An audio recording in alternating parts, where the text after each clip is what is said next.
Good, beautiful Sunday, ladies and gentlemen. My name is Coach Darwin Rivers, and you are watching the HR Cafe, Usapang Trabaho, Buhay at Iba Pa, episode 79. Finding joy in the workplace or building a happiness culture in your workplace can yield enormous benefits with improving relationships between employees and the employer. Happy workers are more willing to work together for a common goal and more likely to encourage loyalty. And also, it produces productivity across departments. That is why building a happy culture is vital to your company's success. Yan po ang pag-uusapan natin mamaya sa part 2 ng ating HR Cafe, Usapan Trabaho, Buhay at Iba Pa. And let's start our program. The HR Cafe, Usapang Trabaho, Buhay at Iba Pa is an online talk show which is aired weekly every Sunday at 3 p.m. We encourage everyone to please join us and please share to all of your HR networks and people leaders this weekly program because we promise you not only 2 hours of value adding learning but also information that is vital and critical to you, our audience. My name is Coach Darwin Rivers. I'm the founder and president of the Philippines HR Group. I'm a certified life coach, a public speaker, and an HR consultant. I'm also the vice president for HR Global Operations of a BPO company. Joining us for today is our HR Cafe mentors. We have mentor Ronald Ferentino. Mentor Rona has more than 20 years of HR practitioner experience with different local and international companies. She's a president and CEO of Approach Social Geekers. She's also a public speaker, an HR consultant, and has been named as top 100 Filipinos to follow in LinkedIn. And also Mm. last year, she was also a member of the top 100 Filipino women in LinkedIn. So welcome, Mentor Rona. Please say hi to our audience. Hello, hello. Good afternoon po sa inyong lahat. I'm happy to be back. Isa na namang pong makabuluhang linggo para sa atin pong mga usual tambay dito po sa HR Cafe. At syempre doon sa mga bago po, don't forget to comment where you are watching us from and tag your friends to share the learning. Coach Darwin? Thank you. And of course, our constant mentor Tina Coang. Mentor Tina Coang is an operations and HR leader with broad local and overseas experience. She's a general manager of a retail company, and she's best known for her online content, Tina and Manila.com. Mentor Tina has also been named as top 100 Filipinos in LinkedIn and top 100 Filipino women in LinkedIn. Ladies and gentlemen, Mentor Tina. Thank you so much, Coach Darwin. Magandang hapon din sa inyong lahat. I am very pleased, blessed, and honored to be with you guys today. Remember, I'm so glad that you are also with us kasi bukas po is Valentine's Valentine's Day.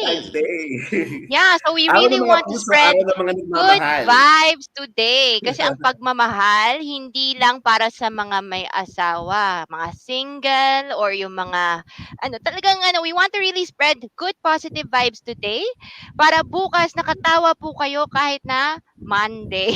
So, welcome to the HR Cafe. We'd like to invite everyone to please, if you are watching us, please leave your name, where you are from in the Philippines, which country you are from if you're abroad, and which company you are currently employed so that we can shout it out today. So we actually have a user dito sa Angeles City, Pampanga. So I hope that more users will greet us today. Coach Dar? Okay, so let's start our program. Ladies and gentlemen, for those of you who just joined us at the HR Cafe, here at our weekly program, we provide timely news and updates. We also impart knowledge and experience that are value adding and beneficial to you, our audience. We discuss problems, issues, and challenges, and provide answers and resolutions through our guest resource.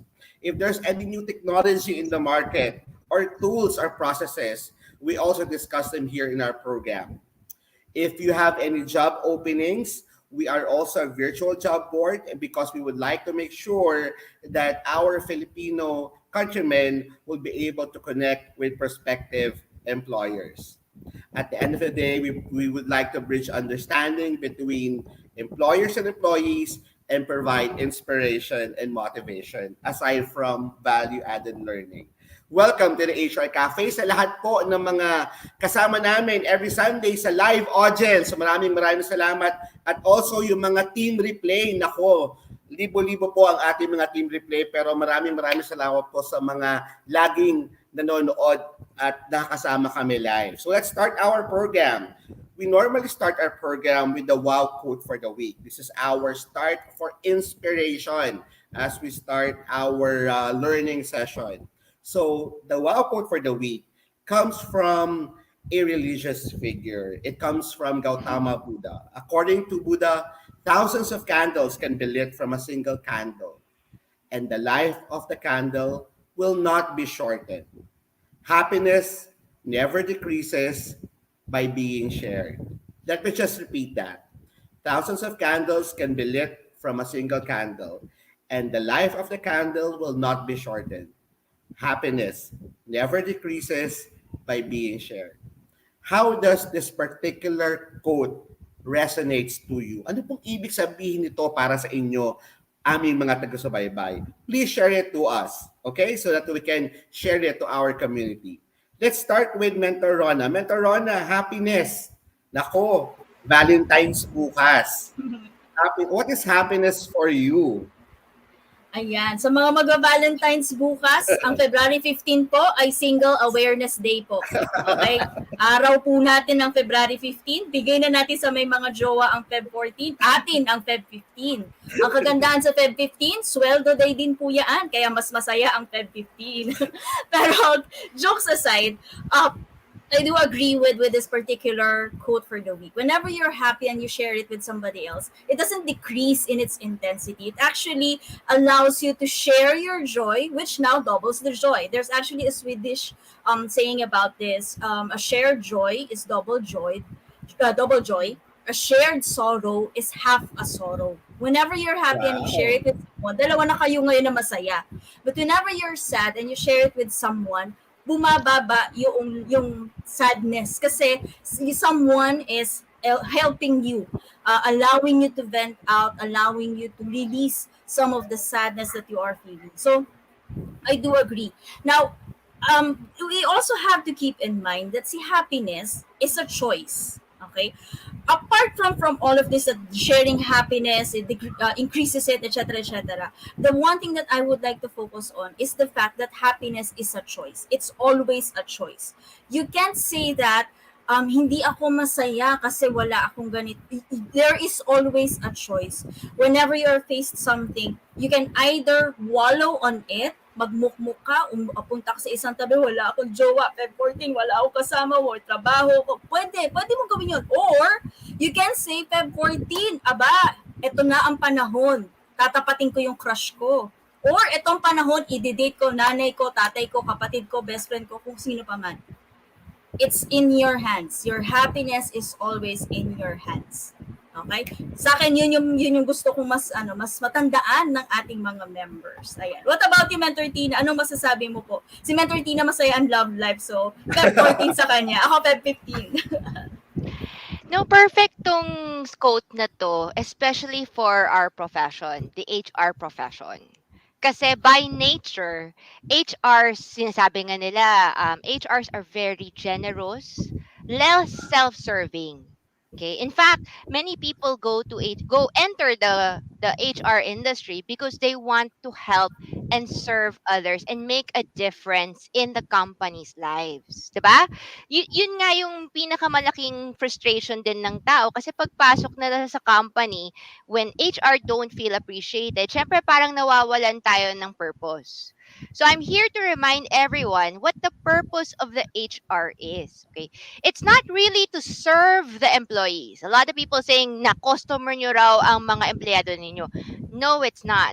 But it is actually in spreading positive vibes within the organization. That's my true belief, ha.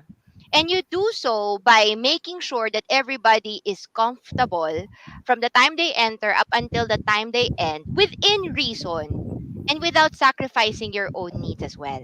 Ulitin ko ha, the purpose of the HR is to make sure that everything runs smoothly in terms of the labor, paano ka pumasok, paano ka may interview, anong tingin nila sa company, kung may problema, ikaw yung counselor, etc. And I think if you really understand what your purpose is, you will feel better with your job. Because a lot of people say, napapagalitan daw sila ng mga staff, yung boss daw nila, their boss is not cutting them enough slack. And I think it's because we forget what our purpose is. It's really, you have to look within it sa loob eh.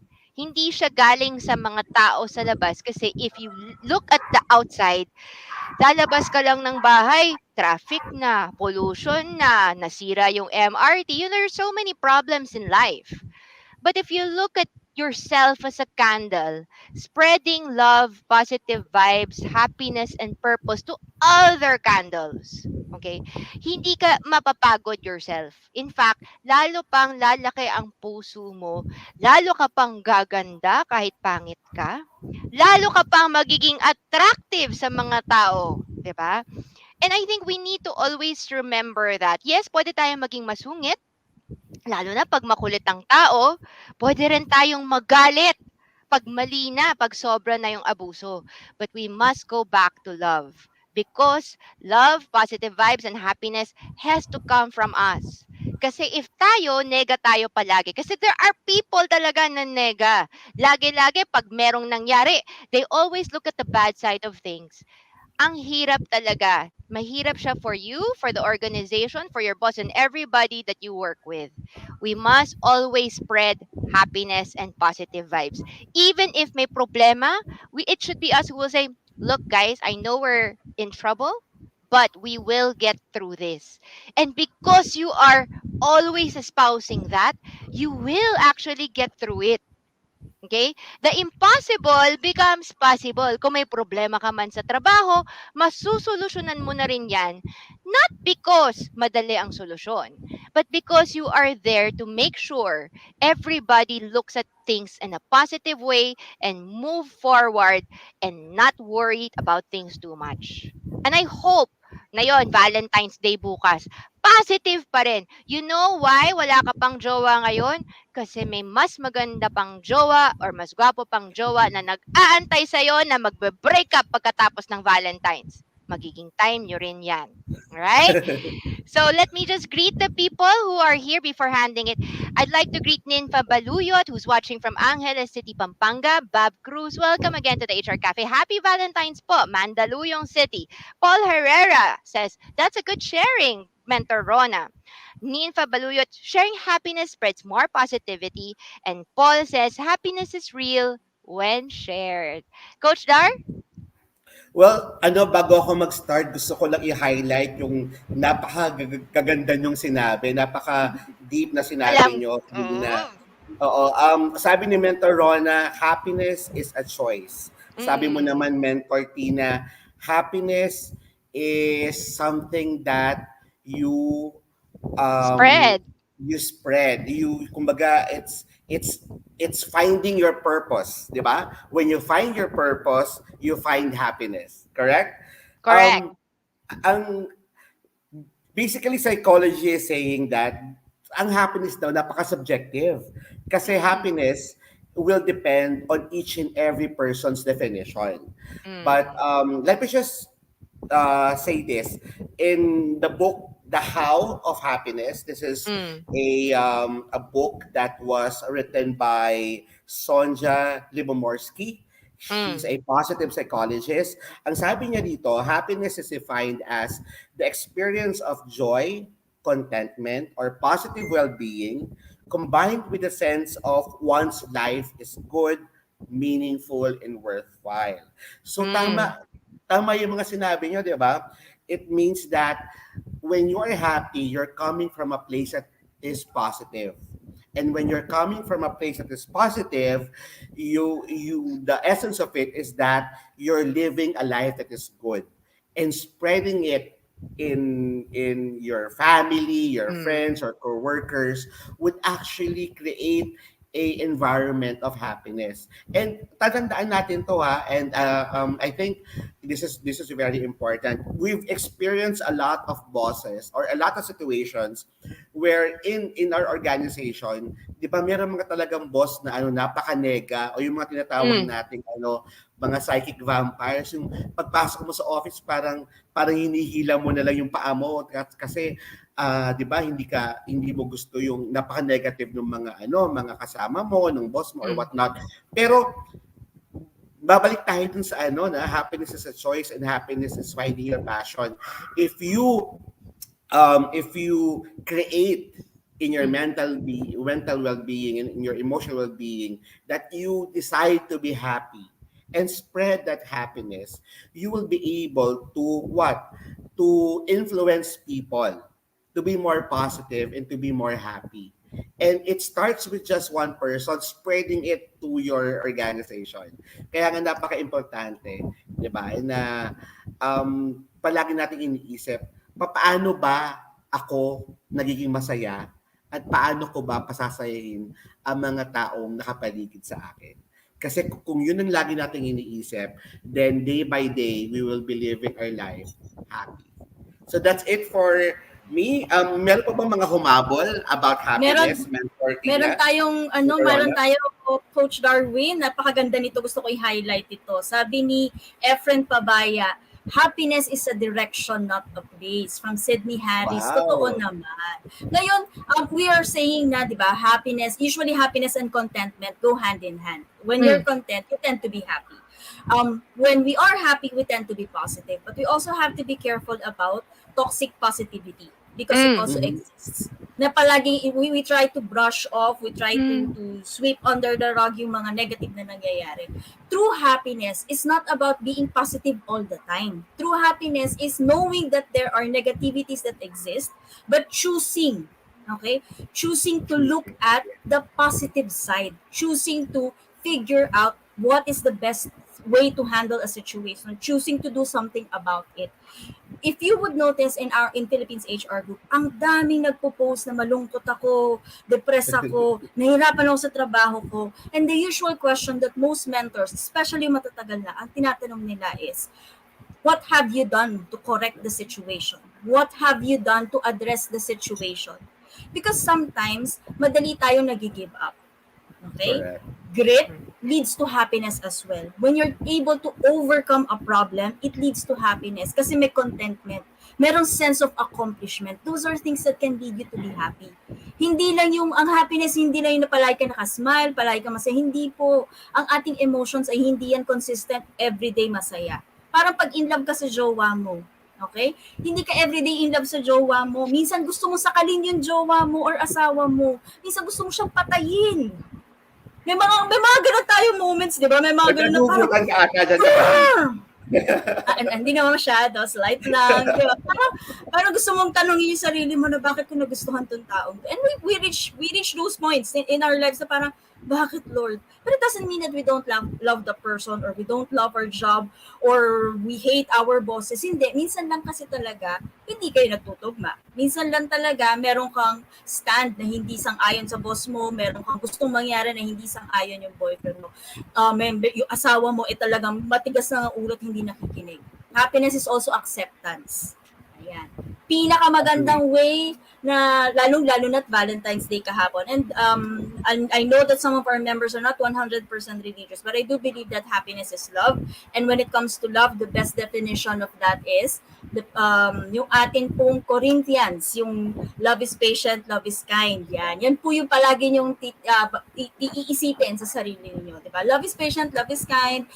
It does not give into anger. Hindi ko masyado memorize yun. So those things along the line. Pero yun, iingat din tayo sa toxic positivity.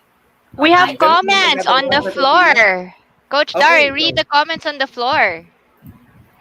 Hindi ko sila makita. Okay, sige. Naka-one screen ako. So, sorry, Yeah, happiness is not option but the source of motivation that will push you to strive without sacrificing anything. Jesseline Padua Vitrolio said, "When we are happy, we give hope to the people who are experiencing negative things in life." So yes, emphasis with that. And happiness is contagious, so we must share it to others. Welcome to Mark Christian Palisok. Good afternoon, coaches. Happy Sunday. And Ernie Aglia Manuel, who is watching from Cagayan Valley. All right? Wow. Okay, so we know that happiness. Some people would define happiness with the success, the situations, the people that they are with. But Mm. basically, happiness is within you. You must find your own happiness. You define your own happiness, but make sure that when you find that happiness, share it to the rest. Okay, so Mm. let's start with let's go to our HR questions for the week. Nako. Marami nagtatanong ito lately. Is there such a thing as mandatory overtime? At can employees defer not to go to work or extend work if asked to render overtime? Po pwede bang humindi ang isang empleyado pag sinabihan siya ng management na kailangan mo mag-overtime? What do you think is the answer to this? Let's wear our HR hat. Let's start with you, Mentor Rona. Ay, bago natin sagutin kung po pwede bang tumanggi, i-define muna natin ang mandatory overtime. Kasi po, Mm. hindi sa lahat ng pagkakataon ay po pwedeng mag-mandate ng overtime. We're not saying that mandatory overtime is 100% illegal. Okay? But Mhm. there are certain qualifications or certain situations, yung conditions lang yun na pinapayagan ng batas ang mandatory overtime. It has to adhere to those 5 conditions, otherwise, Mm. it cannot be mandated. Ano yung 5 conditions na yun? If the country is at war, if needed to prevent loss of life or property, if there's an urgent task that needs to be done on machines, equipments, installations to avoid serious loss or damage to the employer, if it's necessary to avoid loss of perishable goods, and if there's a completion or continuation of work that has been started prior to the 8th hour. Okay, and Mm. pag hindi siya natuloy, it could lead to serious loss on the part of the management or the employer. So yun lang po yung mga conditions. Hindi po pwede na yung tipong okay, spill over ng mga tasks today, sige, mandatory overtime tayo. Okay? The pagtanggi depends on the reason.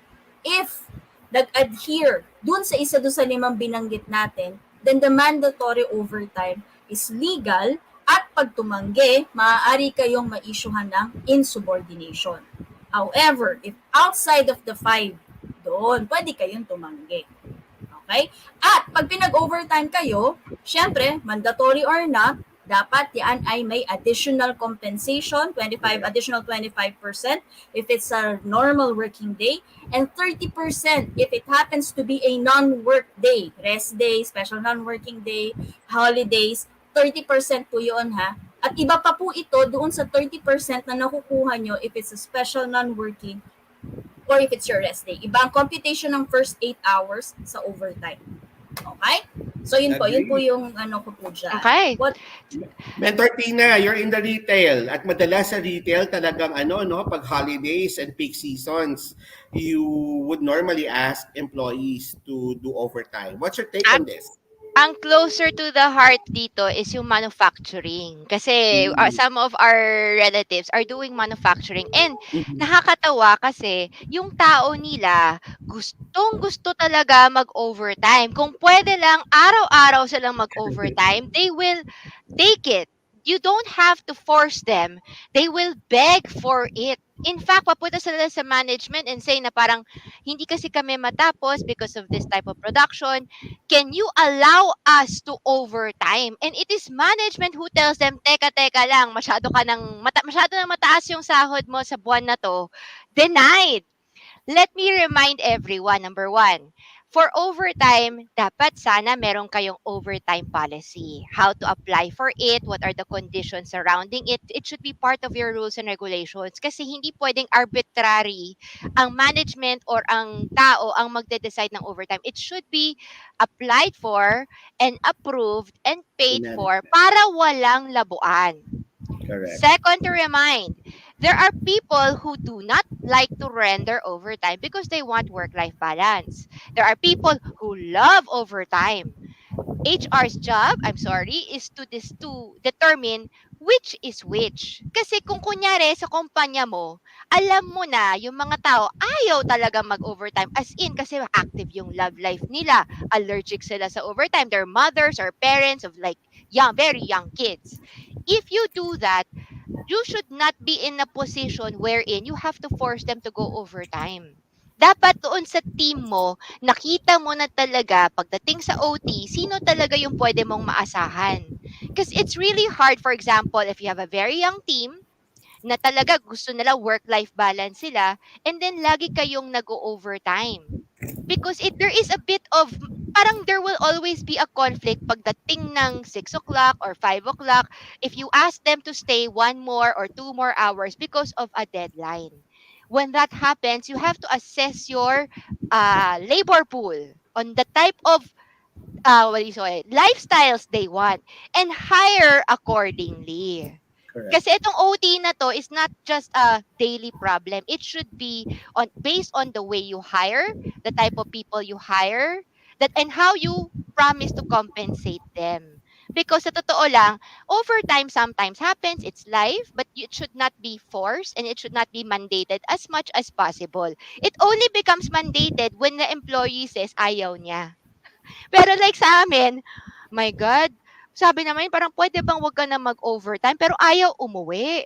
So now we have to force them to go home because talaga ang taas ng sahod nila because of all the overtimes. Lalo na pag holidays. Like my gosh, umuwi ka na. So my suggestion to mga HRs, look at your employment pool, assess properly the type of lifestyle they have, make sure that your overtime policy is very clear, and before you are in a position to mandate overtime, make sure that your labor is well, what do you call it? Nag-overtime kasi kulang ng tao eh, 'di ba? So you have to make sure True. that the work is spread out para everybody pa rin hindi ma-burn out. And if you do overtime, do it but only on the conditions that Rona said above. Coach Dar? True. Agree. Well, sinabi na ni Mentor Rona yung ano, no, 5 conditions provided in Article 89 of the Labor Code. And then Mm. minention naman ni Mentor Tina, ano ba yung mga best practices na pwede nyo i-implement sa inyong company para ma-make sure na may work-life balance sa mga tao or agreeable yung mga tao in terms of the conditions of them having ng overtime. Yung sa akin is, for small and medium companies, the role of workforce management lies with people in operations and HR. Mm-mm. In big companies, meron talaga mga workforce group yan. Now, Mm.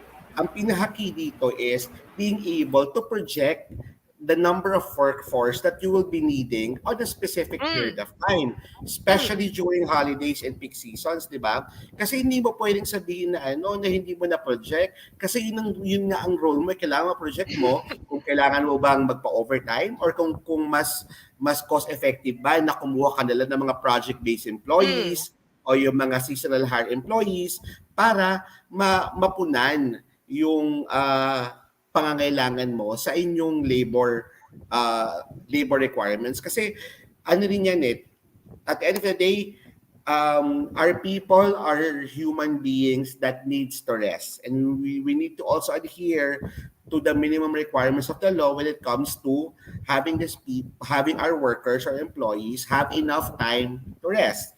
And Mm. providing and making and mandating them to go overtime may be allowable by law, but again, it follows very strict conditions. So Mm. my guidance to our HR leaders, HR professionals, and people managers, please check your historical trends when it comes to your peak season and holiday season. How many workers do you need? How many hours would need to be rendered for you to be able to support your business. And from that data, from that understanding, then you'll be able to properly plan and project the workforce that you will be needing. So that's it from my end. So let's go through the rest of our program by updates coming from Dole. Nako, so nagkaroon po ng malawakang bayanihan, bakunahan, COVID-19 vaccination day noong nakaraang February 10 and 11. Now, ito po ay para sa mga kabataan, sa mga children. Pero naglabas po si Dole ng Labor Advisory Number 4, Series of 2022, na nagsasabi na para po sa mga empleyado na nasa private sector na meron po mga bata na sasamahan nila o sinumahan nila during February 10 and 11 para po sa vaccination, sila po ay kinakailangang i-excuse from being absent from work. So kung meron pong mga absent ng February 10, 11, at ang rason po nila ay sinamahan po nila ang kanilang mga anak para makakuha ng vaccine, ang kailangan lang po ay isang patunay or katibayan na talagang sinamahan nila yung bata at nagpa-vaccine yung bata sa araw na iyon.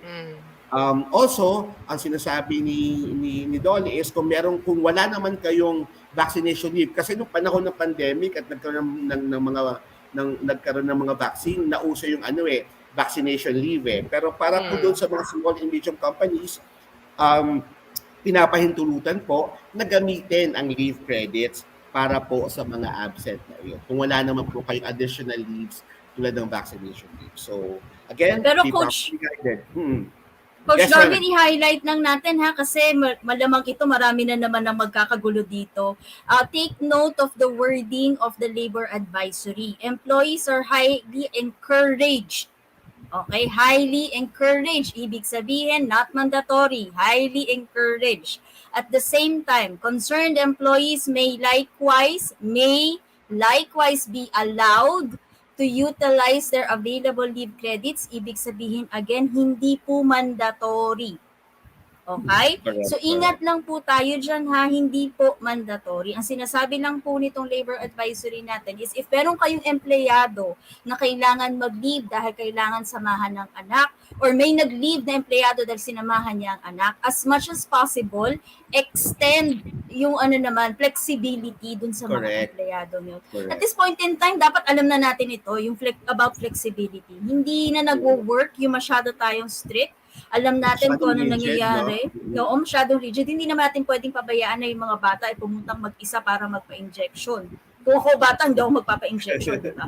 So, extend flexibility. Ingatan po natin yun. Pero yun po yung sinasabi ng labor advisory kasi baka may mga employers minsan kasi nasabihin nila na hindi, mandated ito ni Dole. Hindi po mandated. Ini-encourage nila but extend flexibility naman po and talk to your employees. Wag naman po yung masyado kayong rigid na hindi po pwede yan, hindi po pwede yung ganito. Hindi po matatapos itong ating pandemic na ito kung lahat na lang tayo paninindigan natin na hindi kailangan magpumasok ka pa rin or kailangan mag-file ka ng leave or kailangan gamitin mo lahat ng mga leave credits mo.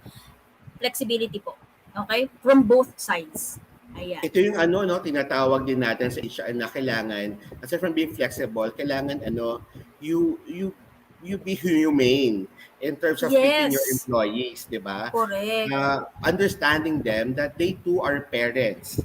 They're too are guardians, di ba? Kasi minsan, masyado tayong nakatingin ng toys natin, empleyado natin. Nakakalimutan natin na meron po silang buhay sa labas ng trabaho. Sila po ay mga magulang, sila po ay mga ate, kuya, lolo at lola na meron din pong mga buhay na sinusuportahan. So, let's be flexible and understanding and humane. Yes. At kung may flexibility po tayo pagdating sa bakuna, pagdating po sa overtime, segue ko lang dahil may nag-comment po sa ating comment section. Pagdating po sa overtime, hindi po lahat ng overtime ay with pay. Anong ibig ko sabihin? Kung hindi po yan authorized, hindi in-approve, kayo lang ang nag-decide na mag-overtime, nag-extend lang kayo ng oras, hindi po yan pwedeng bayaran kasi hindi naman authorized work. Okay, tatandaan po natin na overtime work para mabayaran siya, it has to be authorized. Otherwise, that's just you extending hours and not really an authorized work. Okay, kasi control yan ng management eh. Kaya nga, di ba, may mga companies na isa sa KPIs ng mga managers is the amount of overtime na nai-incur ng isang department head. So, yan po, kung authorized work, dapat bayaran. Or kung ni-require kayo ng boss ninyo, dapat bayaran. Kung kayo lang ang nakaisip, hindi po yan basta-basta mababayaran unless yan po ay i-approve nila at i-consider as authorized work. At the same time, madalas din itong tinatanong at ilang kliyente na rin namin ang nakita namin na ganitong practice. Overtime today, pang-cover ng tardiness on any other day, specific po ang batas natin. Hindi po pwedeng gamitin ang overtime to compensate for an undertime or tardiness on any other day. Specific po on any other day. If it's on the same day, however, it depends on how you treat yung inyo pong araw na yun. You can adjust or you can deduct for tardiness and then consider overtime. Okay? Tatandaan po natin niya ang mga ganyang bagay dahil kahit na po nakakailang HR cafe na po kami, lalong-lalo na pagdating sa overtime, meron at meron pa rin po talaga na, naku po, hindi nagbabayad ng tamang overtime or ginagamit pang offset. Hindi pa yan dapat ino-offset. Tandaan, 125% yan, tapos papa-offset nyo lang. Talo kayo. Ay, okay. So let's go through our exercise advisory. Yeah. One more day na lang. SSS is very good in scheduling. Tomorrow po, February 14, 2022 is the last day for their loan restructuring and penalty condonation program. Mind you, hindi po to pagbubukas ng panibagong type of loan. Kasi when we inform the PHRG members, many of the members asked me kung paano daw mag-loan uli. Reminder, this is not an application for a new loan. This is for SSS members na dati nag-loan po kayo sa SSS due to salary or calamity loan, tapos hindi nyo siya nabayaran for many months and years, and nakapag-incur kayo ng malaking penalty dahil po dito. In our staff, we have had people who have borrowed only 30,000 pesos, pero dahil hindi po nila nabayaran yung loan for many years and decades, umaabot na siya ng 80,000 to 120,000 pesos kasi kalahati ng amount na yon is penalty lang. Kasi ang utang kailangan bayaran at pag hindi binayaran, ang interest po ng SSS is 1% per month. So if you are an SSS nag-loan ka sa SSS, hindi mo siya nabayaran for many years at malaki po ang penalty nyo, kandidato talaga kayo for this loan condonation program, which only happens a few times in a decade. Hindi siya every year na nagkakaroon. Usually nangyayari lang siya pag malapit na ang eleksyon. Usually. Totoo yun. Pag may election, may loan condonation. Hindi ko rin alam kung bakit eh. Pero, so it's not every year. It's every few years. The last time I think was in 2019. So this is 2022. The last time was in 2019. So if you have a big loan and malaki yung penalty ninyo, please apply for this. But you must be able to pay 1/2 of your principal, yung amount na nakuha mo at yung interest niya sa SSS within 30 days of approval. So dapat by March 15, 2022, nakabayad na kayo ng kalahati ng amount na yon. If wala kayong pera, wag na kayong mag-apply ng loan condonation kasi kahit na-approve kayo, pag hindi nyo nabayaran, babalik pa rin ang penalty ninyo. Hindi yan mawawala dahil kayo ay nag-apply at na-approve ng loan condonation program. Okay? Understand? Kasi a lot of people say, mag-a-apply ako kasi gusto ko mawala yung penalty ko. Yes. Basta kayo ay nagbayad ng kalahati ng principal and interest ng loan mo na 1 give by March 15, yes, pwede po yun. Pero pag wala kayong pera, wag na kayong mag-apply ng loan kasi magkaka-record po kayo na nagpa-loan condone kayo at hindi nyo nagampanan ang responsibilidad ninyo at babalik lang talaga yung penalty ninyo ng buo. What for? Don't waste this bala anymore. So again, mabilis lang po mag-apply ng loan. Please go online to your my.sss online account. Username, passwords, alam nyo po yan. Go to e-services, apply for a loan condonation program of the SSS.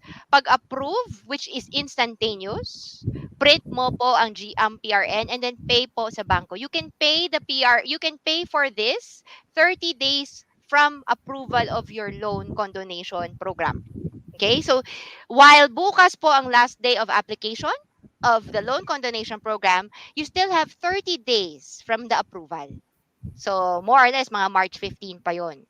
You still have time to collect money from your friends, relatives, your husbands to pay for the loan. Ulitin ko, number 1, hindi to application of new loan ha. Number 2, if you apply, hindi automatic mawawala ang penalty nyo pag wala kayong binayad. Number 3, kayo po ang mag-a-apply. Hindi kasamang company. So if you say, dapat I'm going to talk to my company, I'm going to ask my company to pay for my loan condonation. No, this is a personal thing. This is a loan that you made from SSS and this is something that you have to pay for yourself. Okay? But tomorrow is the last day for the loan application. If you have enough money, please apply for it kasi lalo na sa mga tao ko, yung penalty na mga 50,000. It's a worthwhile thing to do. And if you need your company's help, ask them for help na tomorrow. Borrow money from them, possibly, and a promissory note, and pay for it within 6 months to 1 year. Malay po ninyo, araw ng pagmamahal, pumayag po ang company and HR ninyo. It is possible. Pero pag sinabi nilang bawal, huwag kayong magalit kasi loan po ninyo yan sa SSS. Personal loan nyo po yan. Ilabas po ang company dyan. Alright? Next. Agree. Next po, SSS reminds everyone because they are lowering their COVID-19 alert status to level 2 in the NCR region and other regions in the country, bumabalik na po ang coding system nila Mondays to Fridays, 8 a.m. to 5 p.m. So for those na 0 to 1 na gusto mag-loan condonation at hindi alam ang password and username, bukas pwede pa kayo pumunta sa SSS, mag-register na kayo, mag-apply na kayo sa loan condonation, pa-approve na ninyo, and then you have 30 days to pay for your installment or your full amount. Okay? Next. This is for pag-ibig. Mentor Ayan. Donna. Pag-ibig! Yes, dahil February 14 bukas, syempre, kailangan bida ang ating paboritong government agency at proud naman po ang Pag-ibig dahil ang kanila pong socialized homes in 2021 ay nag-increase po by 30% yung kanilang socialized housing loans. Yan po yung total na na-release nila last year, 30% higher than 2020 at mukhang ngayong 2022 ay magiging mas mataas dahil mukhang marami-rami rin po ang nag-avail ng kanilang housing loan. Bakit kayo dapat nag-avail ng housing loan sa Pag-ibig? Dahil maganda po ang kanilang rates, maganda ang kanilang terms, at madali rin naman po ang pakikipag-usap sa HDMF or sa Pag-ibig. Madali din po mag-apply ng housing loan. Punta lang po kayo sa kanilang website. Meron na po doon instructions on how you can file online dun po sa kanilang housing loan. So isang magandang balita po yan mula po sa Pag-ibig. At nasa topic na rin lang po tayo ng Pag-ibig. Next please. Pinapaalala po ni Pag-ibig, kung kayo po ay merong Pag-ibig Loyalty or Loyalty Plus card, kayo po ay maaaring maka-enjoy ng 20% scholarship grant on tuition fees. Kailangan nyo lang po i-present ang inyong Pag-ibig Loyalty Card Plus sa STI po. Hindi kailangan kayo mismo or yung estudyante mismo by a family member. Okay? Any family member na covered ng Pag-ibig, gamitin lang po yun upon enrollment, present nyo lang po yun, pwede na kayong mag-enjoy ng 20% scholarship grant on the tuition fees. Ayan po. Okay. At syempre, punta naman tayo sa isa pa po nating slightly paborito na government agency, ang ating pong PhilHealth. Pinapaalala po ng PhilHealth na meron na po silang member portal where you can update ang inyo pong mga personal records. So po pwede po kayong pumunta sa memberinquiry.philhealth.gov.ph/member para inyo pong ma-download ang inyong MDR, ma-check ang inyong mga contribution at ma-view ang inyo pong mga records. So hindi nyo na po kailangan pang pumunta sa office ng PhilHealth para lang po kumuha ng MDR. You can download it from there. Ayan po. So yan po, pinapaalala lang po yan na PhilHealth. Coach And Darwin? words from our sponsors, El Puerto Marina Beach Resort and Vacation Club. Nako, malapit na po mag-summer. So kung kayo po ay member ng Philippines HR Group, please reach out to the Facebook page of El Puerto Marina Beach Resort and Vacation Club. They have resorts and vacation club in Pangasinan, in Boracay, and also in Palawan. Just inform them that you are a member of the Philippines HR Group and you will receive special rates and discounts. Also, if you would like to provide your employees or your loved ones with a health care insurance, MaxiCare is a partner of the Philippines HR Group. They have launched two exciting products. One is MaxiCare Prima Silver, which is for individuals up to 59 years old, and MaxiCare Prima Gold. This is for seniors 60 years of age and above. These two are postpaid HMO cards. So ito po ay hindi na kailangang mag-apply or sa Maxi kasi postpaid po siya. Pwede niyo po siyang bilhin at meron po silang online shop. Ito po ang www.shop.maxicare.com.ph. So ito po yung magandang pangregalo para sa inyong mga kamag-anak, girlfriend, boyfriend, at of course sa mga empleyado. We also would like to announce that the Philippines HR Group is a partner again for this year for People Matter. So People Matter Singapore and India is our partner, and they have an upcoming event which is the Futurist Forum. Ito po ay mangyayari for Southeast Asia. This is scheduled on March 10, 2022. This will be a virtual conference at ang theme po na for this year is Think Big, Think Bold, Think 10 times. Look at your existing business models, approach from a radical different perspective.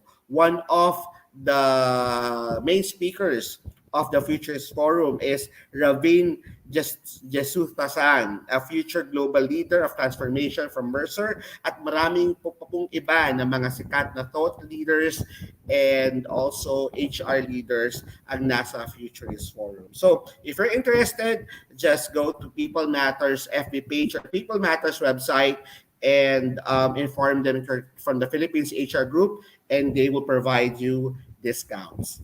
Now, also, announce ko lang po, with our partnership with PM Consulting, the Philippines HR Group is co-presenting together with PMAP a talent con. This will be this coming February 16 to 18.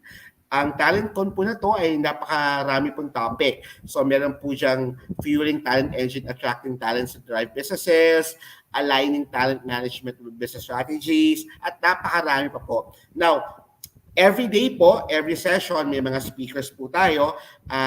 Sa mga speakers po, andyan po si Jack Madrid, President and CEO of ITB-PAP. We also have Gilbert Camasura, President and CEO of PM Consulting, Ellen Folido, current President of PMAP, Jonathan Luzeriaga, President of PSIA, and yours truly, Darwin Rivers, President and Founder of the Philippines HR Group. This is a free webinar po ha. Free po ito, itong TalentCon 2022.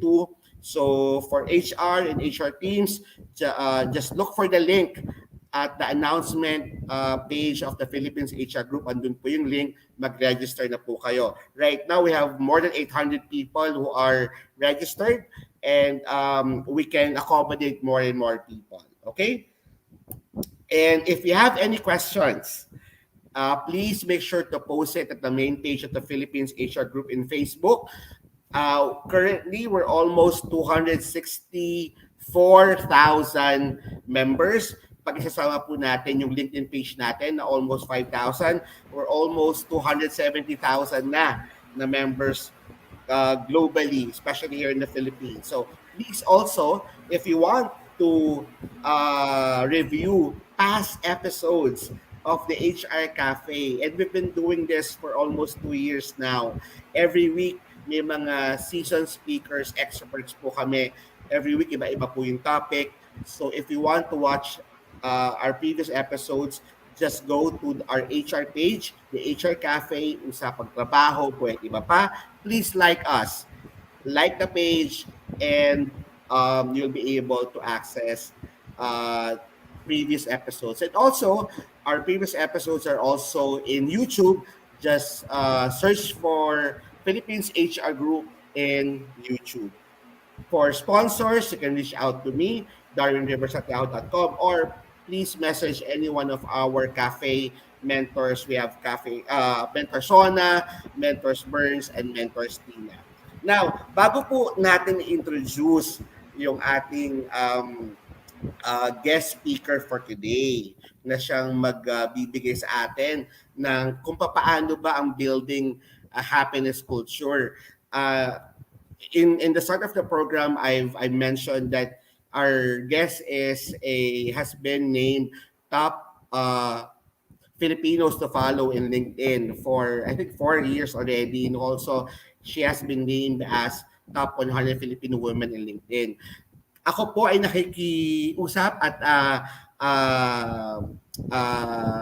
in-encourage ko po kayo kasi for 2021,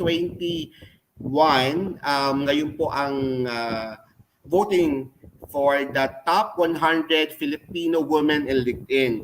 And I would like po to encourage you guys to please nominate Mentors Rona Del Ferentino and Mentors Tina Coang. Ang gagawin nyo lang po ay punta po kayo sa linkedin.com, search nyo lang po ang Facebook page ni Virginia Bautista, or you can type top 100 Filipinos in LinkedIn. Meron po dong nomination page at inominate nyo po ang ating mga mentors, cafe mentors, Mentors Tina Coang and Mentors Rona Del Ferentino. And of course, our guest, si Cielo Marte Presas. Okay, so let's introduce our guest, Cielo Marte Presas. Mentor Sona, can you please do the honors? Yes, our speaker for today is a happiness life coach, #Cielo Speaks, who has been an HR executive for more than 2 decades now. She specializes in innovative compensation, benefit and wellness program, as well as in implementing strategic HR functions for a robust organization and startup. She has worked for multinational companies in the Philippines and the Asia Pacific region and is currently focused on startup and building up of business, BPOs, and high-tech companies in the Philippines din po, isa po sa kanyang mga areas of expertise. She has been named as one of the top 100 Filipino professionals for learning and motivation last year po. So 2021 na parangalan siya as part of the top 100 Filipinos. But wait, this is not just once, not just twice, but 3 times more dahil noong 2018, 2019, and 2020 ay part din po siya ng top 100 Filipino professionals. Naku, konting-konti na lang, pang Hall of Famer na po siya. Ayan. So without further ado, let us all welcome Miss Cielo Presas. Miss Cielo? Ayan. Add lang po natin siya sa Ayan. Sorry. Yan. Yes. Wala ko hindi makikita ang beautiful this afternoon. So, Hi, Cielo. hi, Dar. Hi. Welcome. Cielo, bakit tayo magsimula, Welcome. since properly introduced ka naman ni Mentor Rona, i-share mo naman sa ating mga taga-subaybay yung journey mo as an HR leader. Okay. Well, if you have been reading my writings, I usually like to write. My journey, actually, I started off as a teacher. I was a teacher before. So, part ng discussion ko yun, and I had about 12 to 13 years of academic experience. And then when I left, I was a professor. And then eventually I moved to HR. So learning the ropes of HR, and then I've been to a lot of businesses from multinationals to call centers to manufacturing to telecommunications to IT. You tell me, and I'll probably let you know which ones I have joined. Now, when I turned 50, I decided to, be very personal about the things that I do in my life. So I stopped working and then I ventured on my own. So here I am now. I do consulting 100%, and then I focus more on And my you move from business. Manila, di ba, to the province. Yes. And I moved from the very hectic pacing in Manila. I moved back to the province. Kaya po ako ay probinsyanang HR. So Where I'm po? now, Where exactly in the province are you already in? I'm in Lucena City, Quezon Oh, Province. Hello sa Quezon mga taga province. Quezon dyan. Mhm. So I'm Trivia and lang, here. no? mm. Hindi pa ako HR manager na yan si Cielo kasi nasa operations Ah! ako noon. Ano yan, Nakakalata HR ang namin kanyang yan lola. dati. Huh? Yeah, we were together before. Si Darwin was Mm. one of the leaders that really are up there, and it's a good thing that we were able to touch base again after quite a while, and then we found out that, kahit papano, he has his roots as well in Quezon because of Yeah. his mom. And we are well, Dolores. yes, at Dolores. So, di ba, maganda naman yun na we find commonalities, and it actually, it actually made our relationship Mm. really smooth sailing. So, and I Ma'am welcome Shelo, you. Yes po. you've been to so many different industries in the field of HR. Could you Mhm. share with us lang very quickly what's the commonalities? 'Di ba? Kasi usually alam natin yung differences eh. Pero what's the Mhm. commonalities that you've discovered with working in all these businesses? The common thing is isa lang, you are dealing with people. It's just Ah. that the industries are different. So what's common is that people would want the same thing. They Mm. want they want a good return on their efforts. They Mm. are people who are they are actually who are living beings, Mm. having families. So ang common talaga dyan tao. And then the applications lang ang different. And then the Mm. needs are different. So yun lang yung strategy that you just have to make some Mm. make some changes. Pero bottom Mm. line yan, if you're a people person, wherever they are, they're the same. They Mm. are the same. Then yung health management lang. Siyempre, alam ni Darwin yun eh. So Mm. we move up, and then when we move up from manager to up there, ang focus mo is now different eh, from the delivery, just the delivery, to eventually to the strategic. So Mm. that's where the differences lie. But ang bottom line natin dyan is always people. Kasi lalo na tayo nasa HR eh. Pag hindi natin ramdam yung tao sa baba, it's Mm. actually a big loss for us when it comes Mm. to planning. Yeah. Mm. Cielo, your Tama. topic is about happiness. Yes. Happiness in the workplace because happiness will entail people being happy. Siyempre, hindi Correct. naman machines. Hindi naman machines ang magiging masaya kundi yung tao, di ba? So, Totoo. we'll give you the floor, Cielo. Please See you soon. educate our more than almost 100 people watching right now. I'm sure thousands in Team Replay. How to Okay. build a happiness culture in the Sige, workplace. sige. Do I share my slide na or Yeah. will you be assisting me? Ako na lang mag-share ha.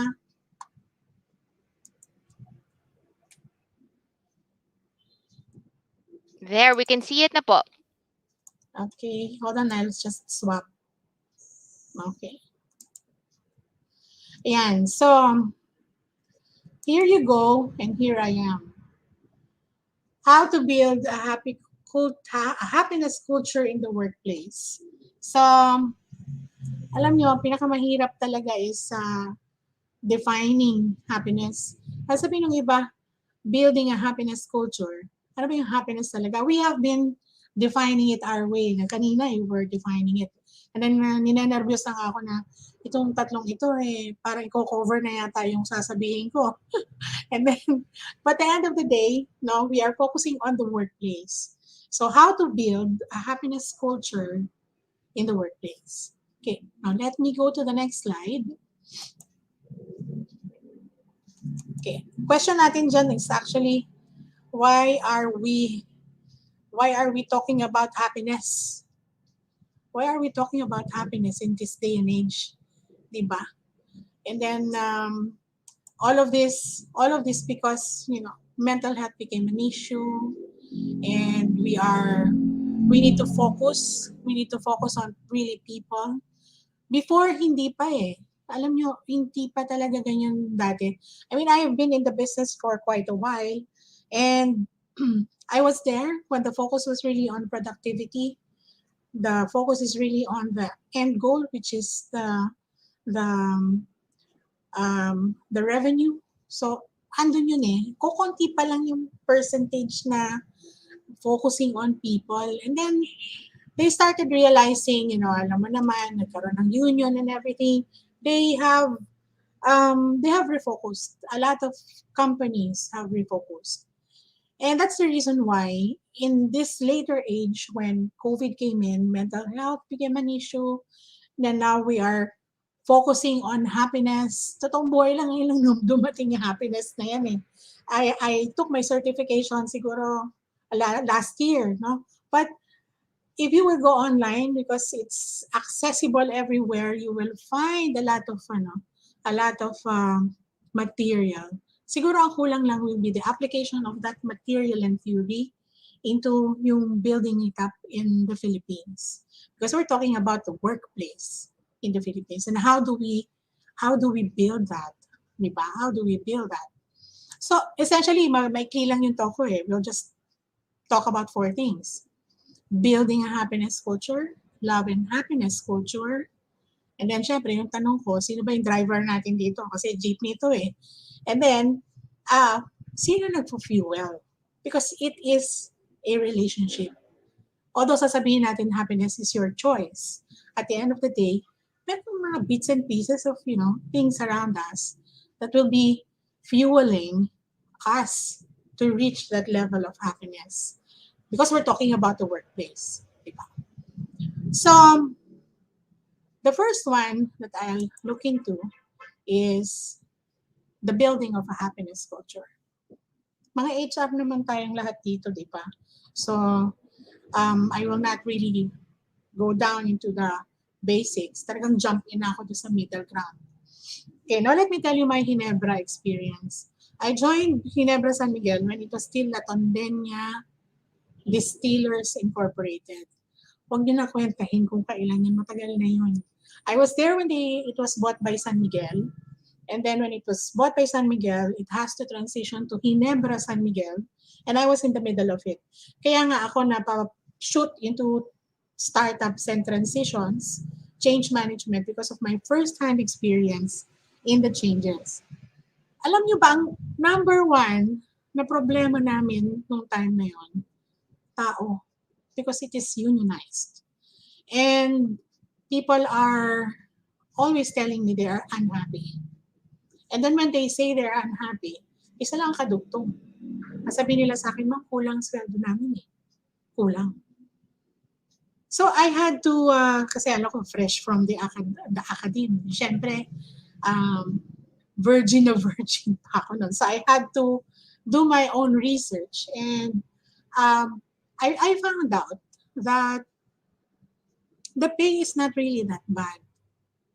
The pay is not that bad compared to other businesses in other companies in the area. It's not bad. So I was asking myself, why are they not happy with it? No? So I had to do a plan. So I came up with a plan na probably I can share with you guys. Alam niyo ang ginawa ko nun? I had a discussion with a lot of other managers ng ibang branches. And then we had a discussion sa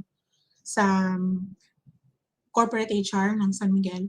Then we were talking about it na I think yung reason talaga hindi nila nakikita how valuable the money they're getting, the money that they're getting. Kasi nga, they are within the the manufacturing plant.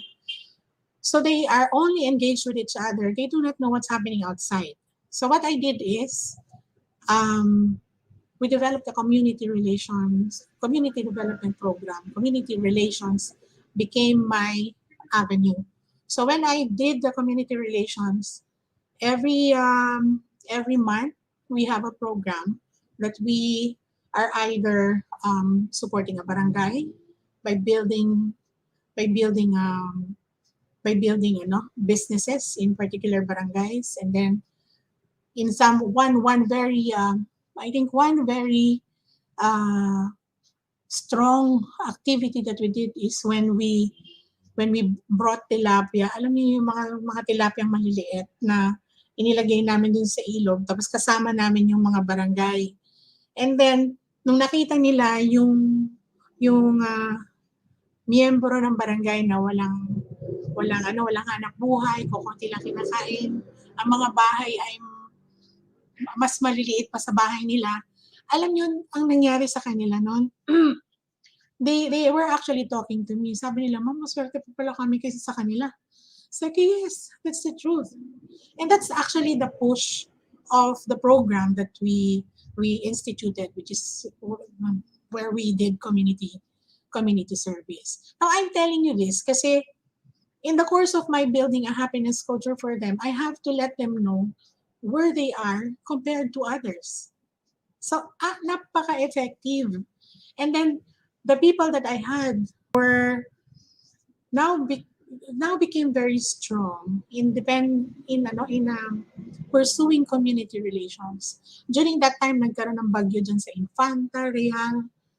Alam nyo ba na, I think, the members of my union was there eh. About 24 union members, including the president, the vice president, and everything, every one of them, they joined HR. We went there. Namigay talaga kami mga canned goods coming from all companies under the San Miguel Group. And it was that feeling that they have that they told me na, "Ma'am, tuwang-tuwa kami na nakatulong kami sa iba.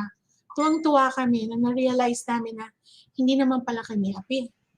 Pero it did not stop there kasi we had to go to the root of the problem kung bakit kulang yung pera eh. So when we went into that, I saw that they were mismanaging their money. Lahat ng pera nila. Alam niyo yun, yung nagsasanla ng, nagsasanla ng ATM. No? And then nauubusan ng pera, tapos pag nawalan na ng pera, wala ng pangkain ng pamilya, sisisi na sa company. So we saw the trend kasi I was like that eh, yung ganun umandar utak ko eh. So we saw that, and then we decided to come up with a program that will repair their loans, and then nakabayad na sila. We taught their families, yung mga wives. Nagpa-training ako sa mga nanay nila, sa mga asawa, on how to effectively budget money. And then nagpa-training din ako sa mga family on how to do home businesses. And eventually it worked. They were very, alam niyo yun, before they were very much against the company kasi nga natunday nga nag-shift. And then eventually after my stint with them, they actually became very friendly. They were very, very friendly. They sat down with us. They were into negotiations, and it was successful kasi I can see people smiling. And then when they started smiling, I was telling myself, the team that we had a good job. We did a good job, no, building people to change their mindset that they're happy to that of being not really privileged, but being lucky to have a job. And then that's where we got, hinugot namin kung nasan yung happiness na pwede pang ilabas. So it was a major learning experience for me, and I saw that, and those processes that we did, I used that in order for me to go to my next to the next company I joined. And in the next companies I joined, nakaibang companies pa ako, dami yan eh. I always bring that culture of loving people, um, understanding them, hearing them out, communicating with them, and then doing things together. And that actually um, made the happiness culture really thrive at Ginebra, at that particular company. So, ang two major things, no, there are two major things that I learned. Number one, you don't find happiness, you create it. I think I've heard Sina Darwin told you the same thing earlier. Again, you don't find happiness, you create it. Ang side nga lang nun, ang side lang comment ng nun is, it's difficult. It's difficult to create it, no? Especially when um, our brains are probably not supporting it. Alam nyo na may mga rason tayo na, hindi magkakaigiyan. Nako, pag ginawa natin yan, hindi naman magiging happy ang mga yan. Or, it could be our brains, or it could be our anatomy, or your stomach are probably not supporting it. But, again, you have to lift yourself up to that particular level that you have to learn how to be able to swing it. And again, number 2 ko dyan is happiness is a skill, especially for HR. Folks, if there's one person who definitely has to smile genuinely in a corporation, it has to be us. Tayo talaga. Kasi we are in the middle, diba? So, in order for the happiness breakthrough to happen, hindi po pwedeng na yung HR is the one dragging behind. Kailangan tayo nasa forefront. So, it's not something that we'll do by whim. It is something that has to be planned. It has to be it has to be calculated, and it has to be something that we will be able to do with not just us, but with people, significant people around us, significant people in the company. Kasi we're talking about happiness at work. Now that seems to be too long. Now let's move on to the next.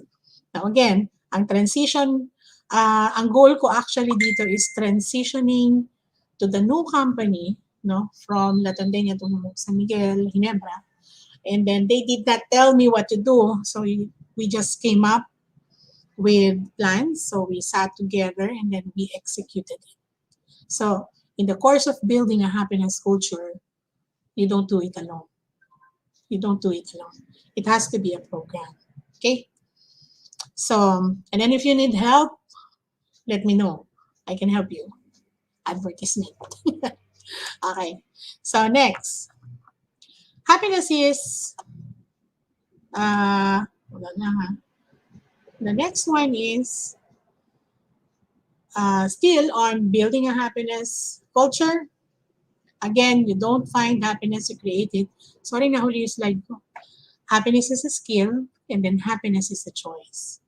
Doon sa happiness is a choice, kaya nilagyan ko yan ng asterisk. Kasi, I always say that you have to decide. And I think na-mention din kanina ng ating mga mentors that it is a choice. No matter how bright and beautiful and productive things are happening, things that are happening around you, if you have decided that you are nega ka talaga. But if you will go with the flow and see positivity in the things that are happening around you, then it will be easier for you to be happy. Okay.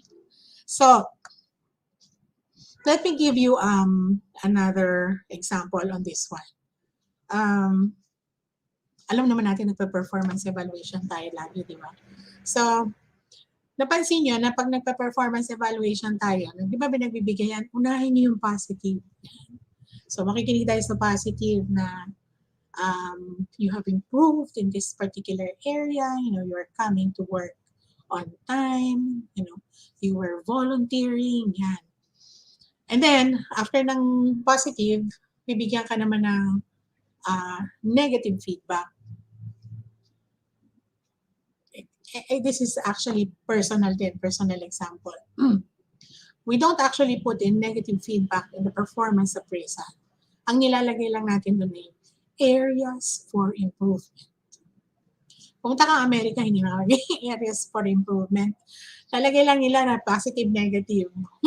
Very, very objective. Pilipino hindi, kasi kailangan natin, kanilang damdamin. So, areas for improvement. So, we focus on what needs to be addressed, what can still be better. So, maagap ka na dumating ngayon, baka pwedeng agap-agapan mo pa, or pwede mong sabihin na, ang late mo ngayon, 4 na lang, pwede pang next time, 0 na tayo, mga ganon. Or it could be that you have done this particular supervisory work, you were able to manage 3 people. Let's try to see, you were not able to swing yung naging 10 na sila. So, those are examples. Hindi nyo ba napansin na ako actually, it was my experience din eh. Nung binigyan din ako ng evaluation when I was the manager, actually pala hindi. I was taken in as the new HR director for one of the companies in Manila. In-evaluate ako. Nung in-evaluate ako, binigyan ako ng negative feedback. I did get high percentages in terms of nung numerical equivalents, no? Pero alam niyo, hindi ko talaga nakita yung positive. Talagang doon ako sa negative nakatingin. Sabi ko, ba't nagkaganito ito? Totoo ba itong makalagay nito? Parang hindi naman ganito yung ginawa ko. Parang kinaya ko naman. It's a cross between validating the negative and resistance to the negative. Not unless objective na, dyan yung numero, talagang mali ka. Pero sometimes when, we don't see the numbers and then we're just given subjective feedback, we tend to question. And then we tend to focus on it. I'm not, I think it's not naturalesa ng tao because I have attended other trainings before, foreign trainings, and they were saying the same thing. There's a tendency for man to focus more on the negative than the positive.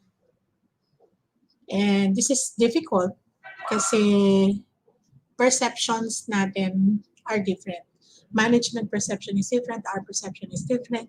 And then if it is something that we will be, alam niyo, yung dadalahin mo, yung araw-araw na tatrabaho ko, dala-dala mo yung negativity because of the performance appraisal.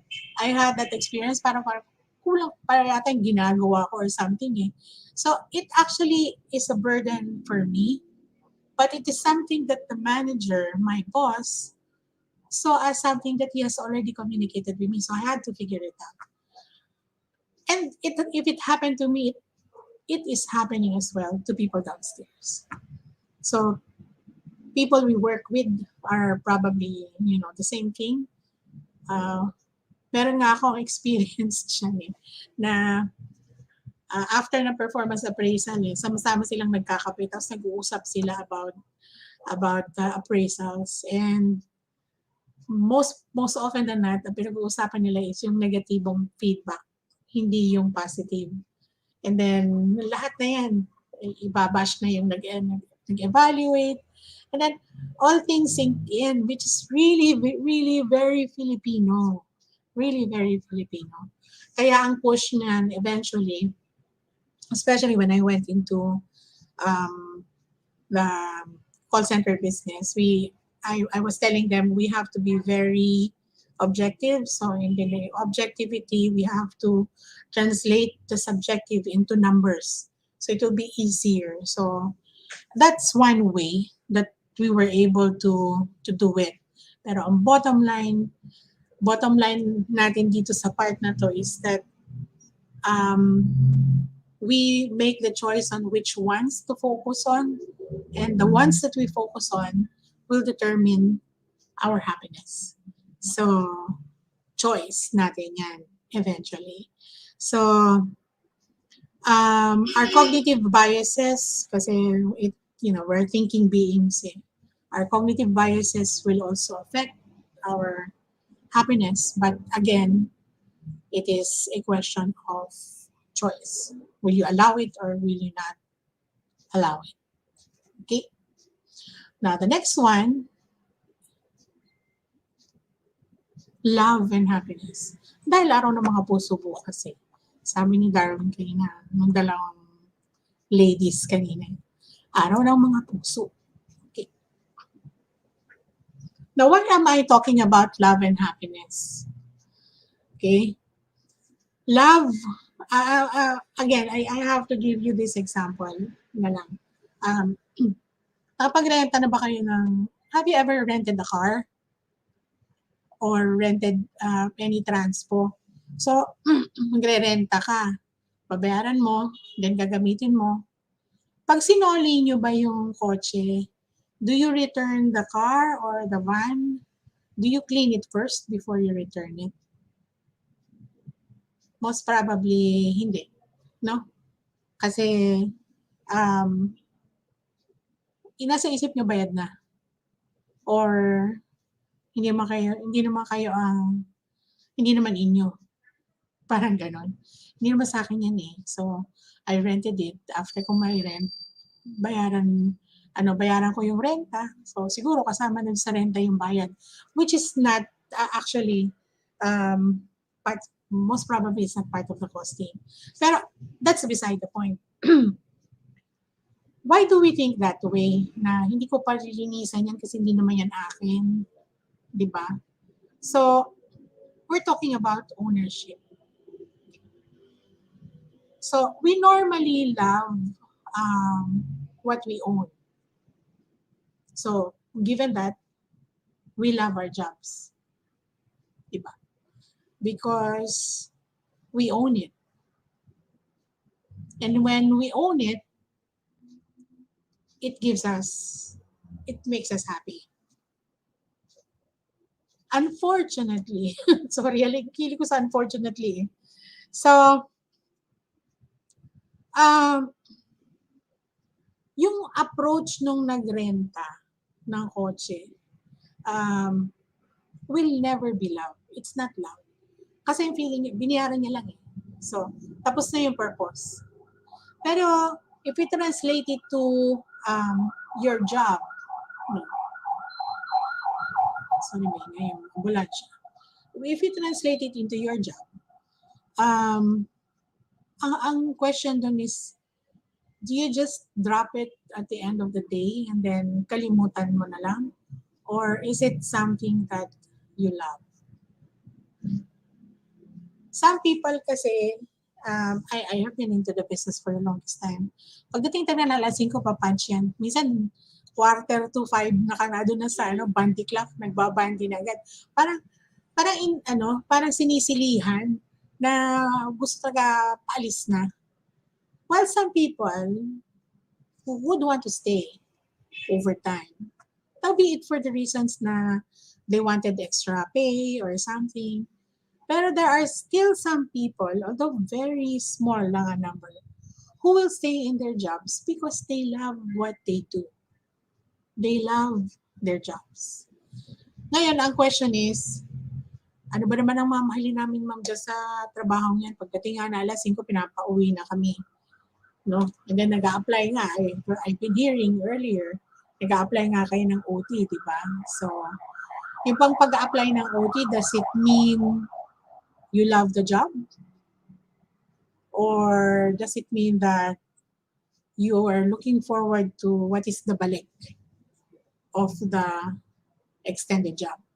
No. So, transactional yung tingin natin ngayon dyan. Ang pinag-uusapan natin dito is happiness at work. Are you happy with the work that you do? So, yung happiness mo, is it something which comes naturally? Or is it something that is made by you? Or decided by you? Kasi babalikan natin yung una eh. Is it something that is decided by you? Ang sa akin, no, if you really want happiness in the workplace, you find time to love your job. Not because gusto nyo yung grasa or everything, if it's a manual thing, but because it is something that you have made it into something which is your own. Ano namang pwede ko example sa inyo dyan? May mga tao kasi na they define themselves by the job that they do. Meaning, halimbawa, Maricar HR. Parang gano'n. Na pag nawala yung kanyang work, parang feeling niya siya walang-wala na. So, I'm looking at the source of the happiness and the person itself. So, I need to come up with something which is reasonable for me to be able to understand yung dynamics. However, when I say love and happiness, I always focus on the part that love-worthy jobs are not common. Hindi, yung pag mag-a-apply ka naman, hindi mo pinipili eh.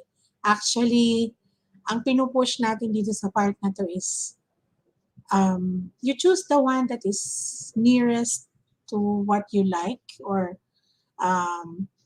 nearest to what you know, and then you make it into something which is lovable. So it could not be the job itself which is lovable. It could be the people you're working with who could be lovable. And then when you find it, you will find happiness. I know a lot of people who never left their jobs. It's not because they love their boss. It's because they love the people they work with. Yung sense of family, it is actually a keeper. So dahil tayo HR, di ba pinag-uusapan natin yung retention, then we always focus on that. You know, part of a very good retention tool is to instill a sense of family in the workplace.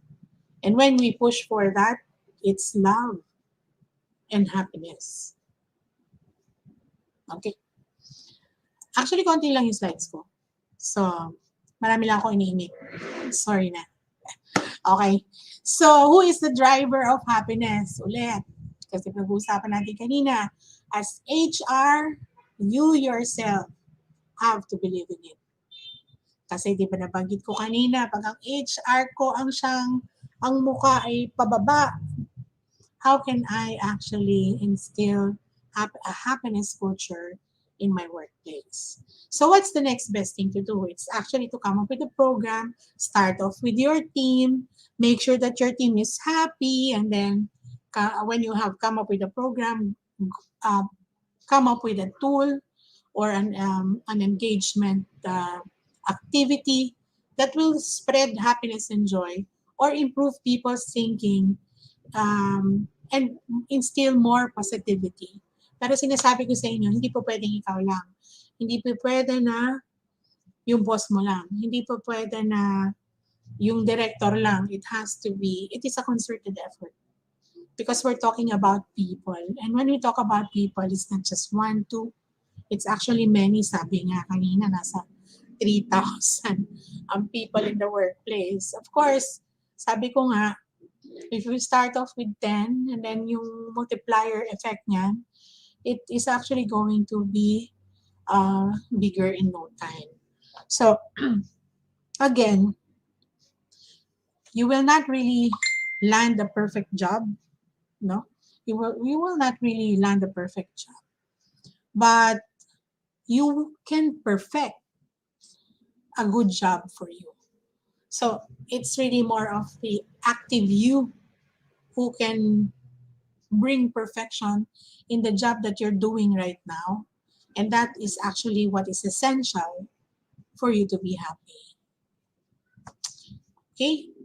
So, ikaw ang designer ng happiness mo. But if you are not convinced, you have to process it dito sa level na to. And then, be objective, however, and then have it resonate into the feelings that it generates.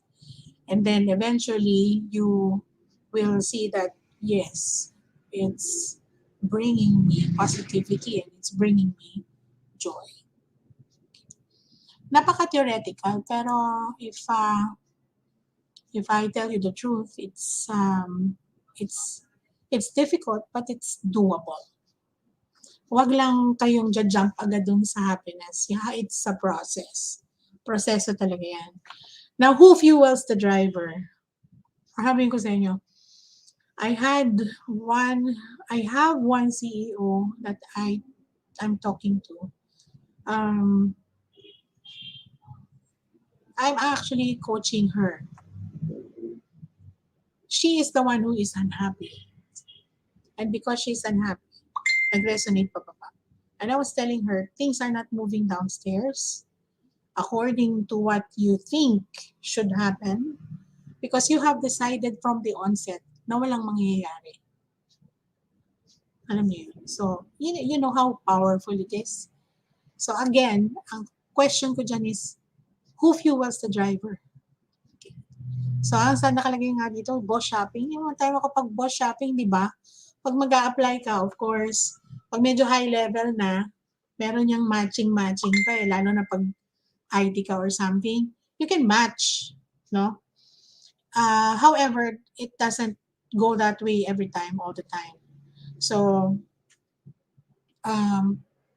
hold on. Oh, my slides are not moving. Sorry. Okay.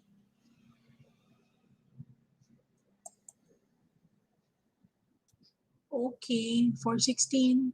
Sorry, I was continuously talking. It's not uploaded pala. I mean, you can control it if you want, Tina. Okay na? Okay, thank you. Sorry, I was not really looking at the private chat eh. Sorry ha. Pero it's a good thing that you have it naman. Okay. Okay, sige.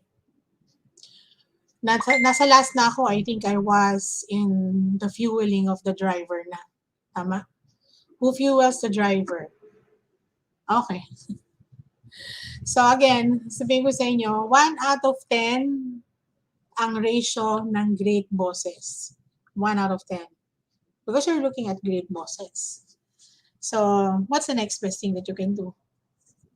You look for good bosses. Again, sasabihin ko nga, hindi naman tayo makapili. Kasi usually, may level lang at which we meet people. And then we normally, sa Pilipinas kasi, we usually meet them in full length, no? When we are already employed. But in some cases naman, we know them. Again, the ratio is 1 out of 10 when it comes to great bosses. But we have a larger percentage when we're talking about good bosses. Now, alam ko narinig nyo na to.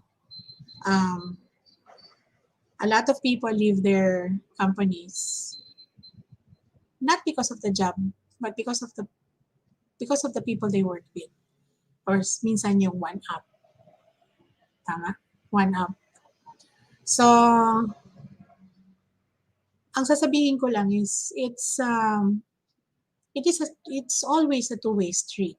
Meaning it is a relationship. People leave because they're not happy with their bosses, but we also have to know why are they not happy with us as well. Kasi may mga tao kasi na inquisitive. Hindi papayag na ganito lang. Kailangan alam ko bakit. Bakit? And then if they say what's on their mind, then at least you know where you can work on, no? Eventually later. I think that's what's missing.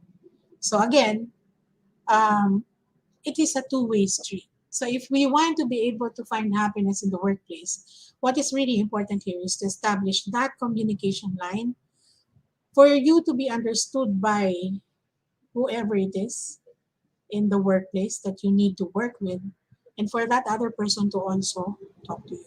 Kaya lagi natin sinasabi sa HR that one of the major skills that we need to really focus on is communication. Okay, bibilisan ko na. Patapos na. So, give yourself a break, but you have to give them a break too. Sasabihin niyo pro-management ako. No, hindi ako pro-management. I'm just saying that for happiness to really happen to you, of course, it's your choice. But again, what I'm saying is you have to, it's a two-way street, and happiness in the workplace needs to be rooted on a good relationship. Okay. Now, again, ang final ko dyan is if you can see eye to eye, talagang mahirap. It will be very, very difficult to be happy. Okay, now what's the central message? Nilagay na ni Madam. Ang central message natin, happiness depends on the goodness of our jobs. And those jobs are made, not found. So that is actually what I wanted you to tell you. You cannot catch happiness like a butterfly. No. It has to be it has to be a process. It's a cognitive process, and it is something that um, we need to do. And again, we don't rely on other people to give us that happiness. We have to find it ourselves. Okay. Again, next slide, Madam. Happiness is an inside job. Don't assign anyone else that much power on your life. And then the last one, I think this is what you need. I am in charge of how I feel, and today I am choosing happiness. Binigisan ko na po. Thank you for listening. Keep safe, everyone. That's all. Ayan. Sandali, parang hindi ko na ibaba yung aking ano. Pero if you want, you can show the last slide. Sige po. This is, Ay, sige nga, guess the title. happy! Yes! Di ba? That is actually my song every morning that will perk you up. Totoo. Pag gamitin nyo to, ganda-ganda nito talaga. Ageless ang song. Timeless pala. Sorry, why did I say ageless? Timeless. Okay. So with that, thank you po. I All hope I right. have The floor is now open for questions and answers from our audience. For Miss Cielo, who is a happiness guru as well. Very seasoned HR. Ma'am, I'll start with my question po. Okay? Ngayon kasi, you know how life can be very difficult, diba? Kasi sometimes it's not just about where you work or what type of bosses or colleagues you have, but it's also in the environment that you are living in. Your family members, your spouse, your kids, your mother-in-law. Ah, ang tanong, how can HR practitioners be happy when they are burdened with their personal problems at home? Because sometimes talaga, we all enter into relationships with good Oo nga. intentions. Wala namang nagpapakasal na galit sa asawa niya to be. However, pag nag-I do na, for some reason, parang umiiba yung babae or yung lalaki na napakasalan mo, not as good as you originally thought, na nabudol ka talaga. And yun Oo. talaga yung, what do you call it, parang burden mo pang araw-araw na nadadala, na for some reason, nadadala mo rin siguro sa trabaho kasi syempre naman, Yeah. di ba? You're supposed to fuel yourself at home and yet your home is empty of fuel. So the question is, what is your advice for lalo na sa HR profession natin na life is just not kind to them and nabudol talaga sa kanila, lalo na nabudol talaga sila ng mga asawa nila, ka-live-in partners You nila, know, boyfriend, girlfriend nila, at kung hindi yung asawa, yung in-laws nila na kasama nila sa tirahan kasi COVID po ngayon at yeah. medyo nagtitipid tayong lahat. What would you be your advice? Like, where will they get that happiness and love Mhm. if their personal life is not that happy? Okay. I had that talk with yung happiness in time of COVID. I had that talk kasi nga, we were talking about the transition from working in the office to working at home and then finding that happiness while working at home. Isa lang ang ano ko diyan aking isa lang aking Sumabay advice. na yung Valentine's advice. Oh, Oo, sige. isa lang advice ko diyan we are, especially HR, we are feeling people. You have to know how to compartmentalize. Compartmentalize. Now, compartmentalization does not only mean psychology, it's really also physical. So for us to be able to work properly in the home, we have to define the boundaries. Mm. So this is my boundary for my work. This is my boundary for my family. It just so happened that it's all in the house. But I saw that transition already kasi last year nung nagtotok ako ng ganyan, kagulo na eh. But when I did my second check, kasi nag-check ako dun sa pinagtokan ko eh, they were able to find small spaces and then magbibigay rin ako ng tips on how to set up yung mini office mo and then Mm. how to and then what did I do? I gave them links on activities to be given to children while you are working. Kasi the only way that you can control them is to keep them occupied. Mm. Lalo na yung mga maliliit. Pag-asawa, hindi ako masyadong makakabigay sa inyo ng tip. Because I don't live with my husband. I just live with my kids. That's Mm. why. Baka yung pintuan dapat may lock. Kasi No! maraming tao, 'di ba, ayaw i-lock ang No! pintuan. Hindi Pasok, pwede labas, mag-lock. pasok, Hindi labas. pwede mag-lock ng pintuan. You know why? Kasi Oo. children Ah. are actually, alam niyo yan, they will not stop. When they knock on the door, they will not stop unless you open it. Ay, di ganun din. Pag nasa meeting ka, Ah. no? Executive meeting, nandun ang GM mo, everyone, nagtutok-tok. We have a lot of, we did have a lot of examples during that time when people are really working from home. Pero I think people has really accustomed to working from home right now. And I think Mm. that is also one way that we can teach our children yung respect. Mm. Respect for your workplace. Pero again, ang main natin na strength dyan is how can we effectively communicate this Mm. to the people who needs to listen. So it could be your nanay, it could be your tatay, it could be yung yaya bonita mo na maingay din, di ba? Or it could be your dog, your cat, di ba? Yeah. Yeah. So it's really chaos when we started working from home. But I Mm. think people now has made that mga flexibility ng mga Pinoy, ang gagaling eh. So, Ma'am Cielo, tama po yung sinabi ninyo. Kasi sa totoo lang, if tayo, I've noticed, if we are mad or upset with somebody, we usually do not talk to that person. We talk to everybody but that person. oo nga. 'Di Oo. ba? Pag galit ka sa boss mo, chichikahin mo lahat. Dapat kausapin mo yung boss mo, 'di ba? Ako, pag galit ako sa asawa ko, isusumbong ko sa nanay niya, sa anak ko, sa yaya ko, sa mga tao ko. Pero ang dapat kong kausapin, dapat siya. 'Di ba? Yeah. Kasi he's the source of your problems. Same with the staff. Line managers or people who are in working usually never complains directly to the source of their problems. Ang tapang-tapang nila magsalita. Oo. Pagkausap, hindi yung nirereklamo nila. Pagdating naman sa taong rereklamuhan nila, o ano, tapos sila naman parang quiet, 'di ba?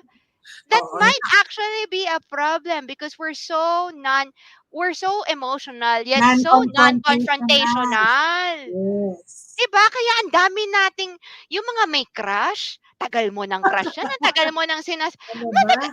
ang tingin mo will not communicate the love and support.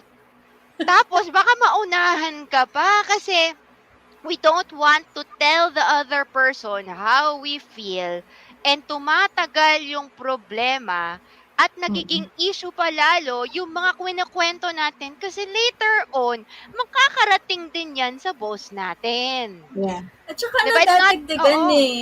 Di ba? Pag nagsalita ako, kunwari ako, magreklamo ako kay Tina about Darby. Siyempre, di ba, may feedback din si Tina. Tapos ako, iba yung interpretation ko, nadagdagan na ngayon yung storya. Sasabihin ko naman sa ibang tao ulit. Eh di, pumangit na ng pumangit. Sabi nga nila, dapat daw, delikadesa, pag may narinig ka daw chismis, wag mo nang ulitin. Pero minsan kasi, napakasarap ulitin! Di ba? Parang, I'm serious! Parang somebody told you something, it's like, don't tell the other person, ha? And then you're like, okay, I won't. And then yung pala, lahat ng tao alam na. Oo. Diba? Except the person that they are complaining about. The You know person, oo. yeah, you know why why we are like this? Why? Filipino psychology yan eh. Ano yun? Our culture is really affected by, influenced by the Spaniards, Mm. the Spaniards. Sa mga Kastila kasi, hindi yan direct. Ang American, they communicate directly. Problema ng company is sabihin sa diretso. Kaya tingnan nyo yung mga call center, dire-diretso yan eh. Pag yung boss at saka na foreigner, it's straight. Pag Pinoy at Pinoy, ikot na yan ang communication. Because that's how we are raised eh. Culture natin yan. Why? Why are we doing that? Because we don't want to hurt. Kasi we don't want to hurt the other person. Pero hindi natin alam, yung pagkakalat natin, nakakarating sa kanya, nakaka-hurt din. So, Is it takot? Takot ka sa boss mo? Kasi, parang, diba, your people are gonna appraise you. You don't agree with their appraisement. Parang nakakatakot sabihin, you know, boss, I disagree. Yeah, pero I disagree with what you said.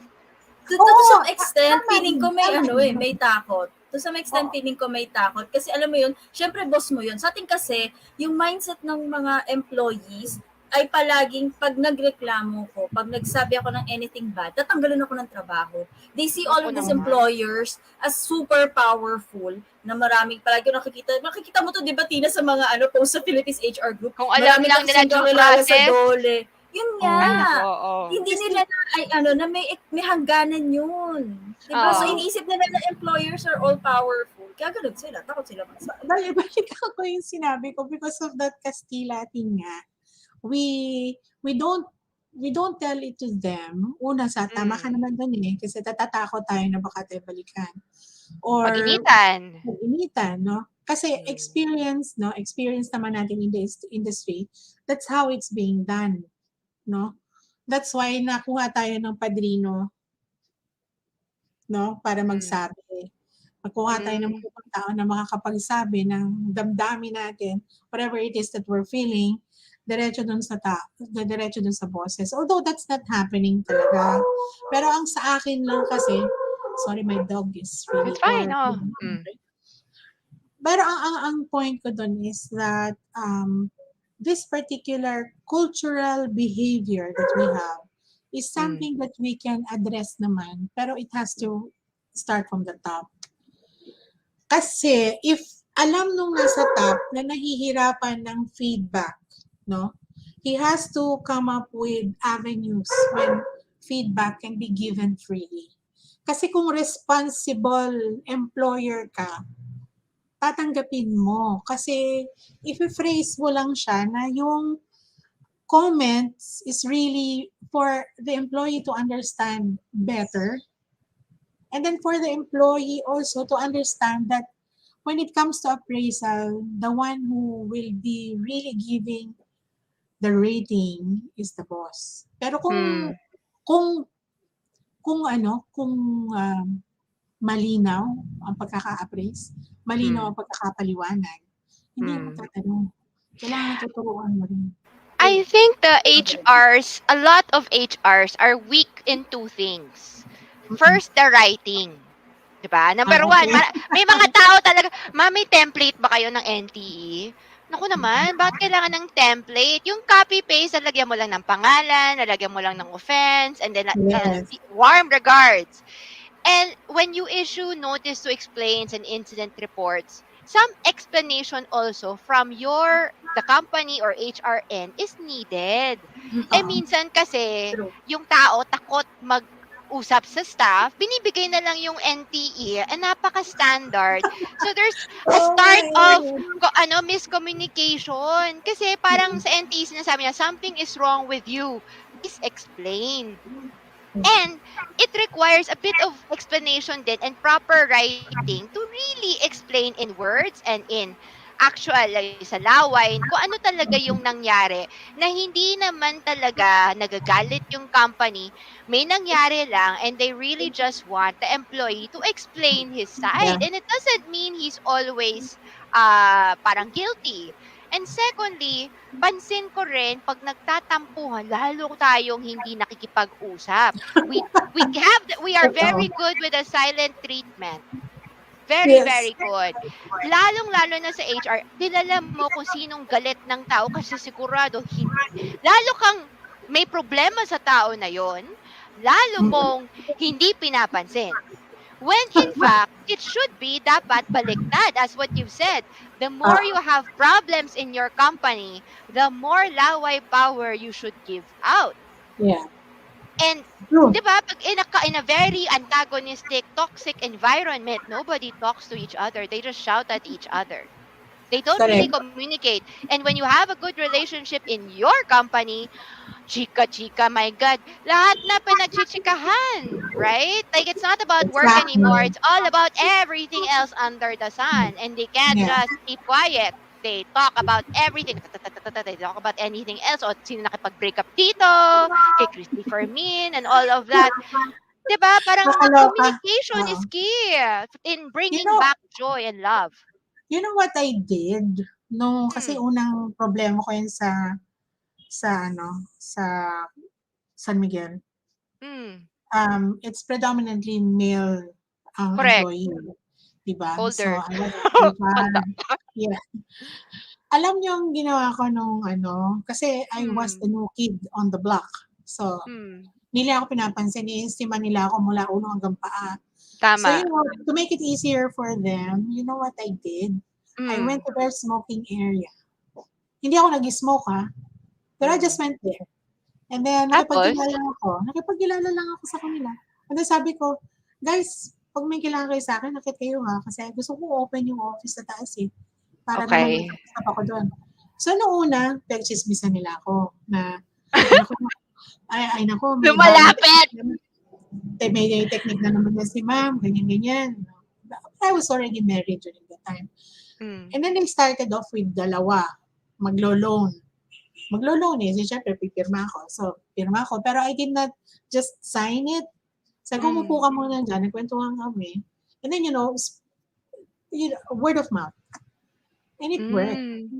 It actually worked. Now, those are things na siguro I can suggest Hmm. when communication is really blocked and Hmm. you are the one who understand kasi HR ka, don't expect them eh. You have to be the first person to step forward. And then Tama. when you do that, I mean, you just see it all bloom right in front of you. And then hindi lang yun. Kasi alam nyo naman, nasa gitna tayo, di ba? Management, HR. So you also have to do your part sa taas. Kung alin yung hindi nila nagagawa na dapat naiintindihan nila dito sa baba. You have to really do the dirty work. And that's what HR work is all about. Hmm. You know what I do, Cielo, every day? I Mm. chat with people up everywhere. Kasi Na? when you chat, I chat with useless chats the whole day. Kasi that is how you build goodwill. Kasi the Exactly. problem with True. us is we chat with people pag may kailangan tayo, 'di ba? You Ah, chat with your HR pag may kailangan ka na. You chat with your sales pag may problema sa sales. And the foundation talaga is you cannot chat when you want to collect. You have to chat way before you want to collect. If Agree. hindi mo exactly. pinapansin yung tao na yun, tapos kakausapin mo lang pag may problema ka, iiwasan ka talaga ng tao na yun. Oo Same nga. with people down you and people with you and up you with your boss. I know it Exactly. sounds weird. Sabi mo nga, di ba, Ma'am Cielo, weird siya, tignan. Pero if nasanay sila na ganun yung peg mo, alam mo, hindi, it won't be weird anymore when you seek their assistance when the problem happens. Eh, ang problem Exactly. kasi is, kakausapin ko lang siya. Anong kausapin ko sa kanya? Bakit ko kailangan siya kausapin? And that's a very self-serving way. Kasi you're only talking to the person when you need his help. Yeah, And you're not True. opening your doors to them wanting your help naman, 'di ba? yeah. True. Ikaw yung tatawag sa kanila pag may kailangan ka, pero Oo. pag may kailangan ka lang. Oo Pero nga. ayaw mong magtrabaho pag sila naman ang may kailangan sa'yo. Yeah. And that is why your people don't like you. Kasi pag Ay, tumawag yes. ka, may problema. Oo nga. Lagi, 'di ba? Oo nga. We will be labeled eh. Mahirap yung may label ka na eh. Oo, So, Na-stress na yung mga pero ano eh. totoo. Na-stress 'Di ba yung mga staff mo, no? Pag nakita na yung number mo sa cellphone o kaya sa oo, ano, kaya sa ayaw na Skype, sumagot. sa ano, ayaw na. pero totoo talaga na you do have that reputation of being a BITC. Yes. So, Totoo naman, 'di ba? Hindi naman nila sasabihin 'yan 'pag walang konting totohanan, eh, 'di ba? And that's what happens when you focus too much on the job but you forget the people involved. Kasi mga tao 'yan, eh, mga emotional 'yan. Alam mo, sa totoo lang, mabilis lang naman i-convince silang 'wag maging mabait basta kausapin mo lang sila ng medyo maayos. Eh, ang problema, pumapasok ang HR 'pag nagsisigawan na, eh. dapat talaga Ron yung relationship is continuing. And then you have to mm. build talaga yung goodwill with them. Mm-mm. Oh, Mahirap correct, talaga oo. na sa gitna ka lang papasok. Ang hirap nun talaga eh. Mm-mm. Oo. Agree, Oo. agree. That's the time Pero that they will be calling you a lot of names talaga. Yeah. Nung hmm. nag-rally yung company ko, pangalan ko nasa labas ng wall. Yung ano, nasa labas ng gate.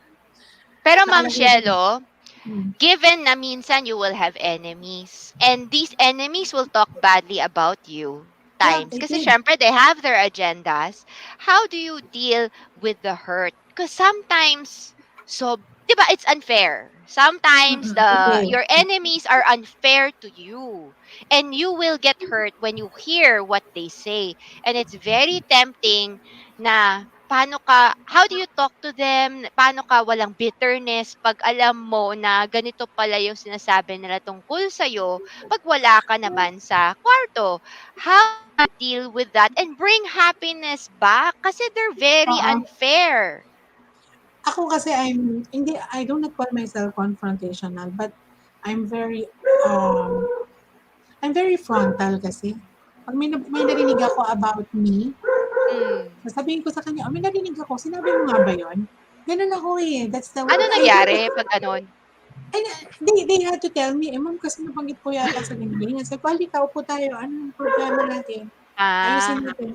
Kasi you are opening your door for mm. them to better understand you. Kasi I don't want to fuel the fire. Aha. I have to immediately, patayin yung apoy na yan. So, that's the only way I can do it. I can find the source and then talk to the source and then, you know, clarify. Yun ang number one, communicate and clarify and then come up with a solution. Oh, paano yan? Chismis mo na yata ako dun. Kung bahala dun ha, commitment mo yan. So, when you get people to commit to you to correct whatever wrong they did, it will actually work.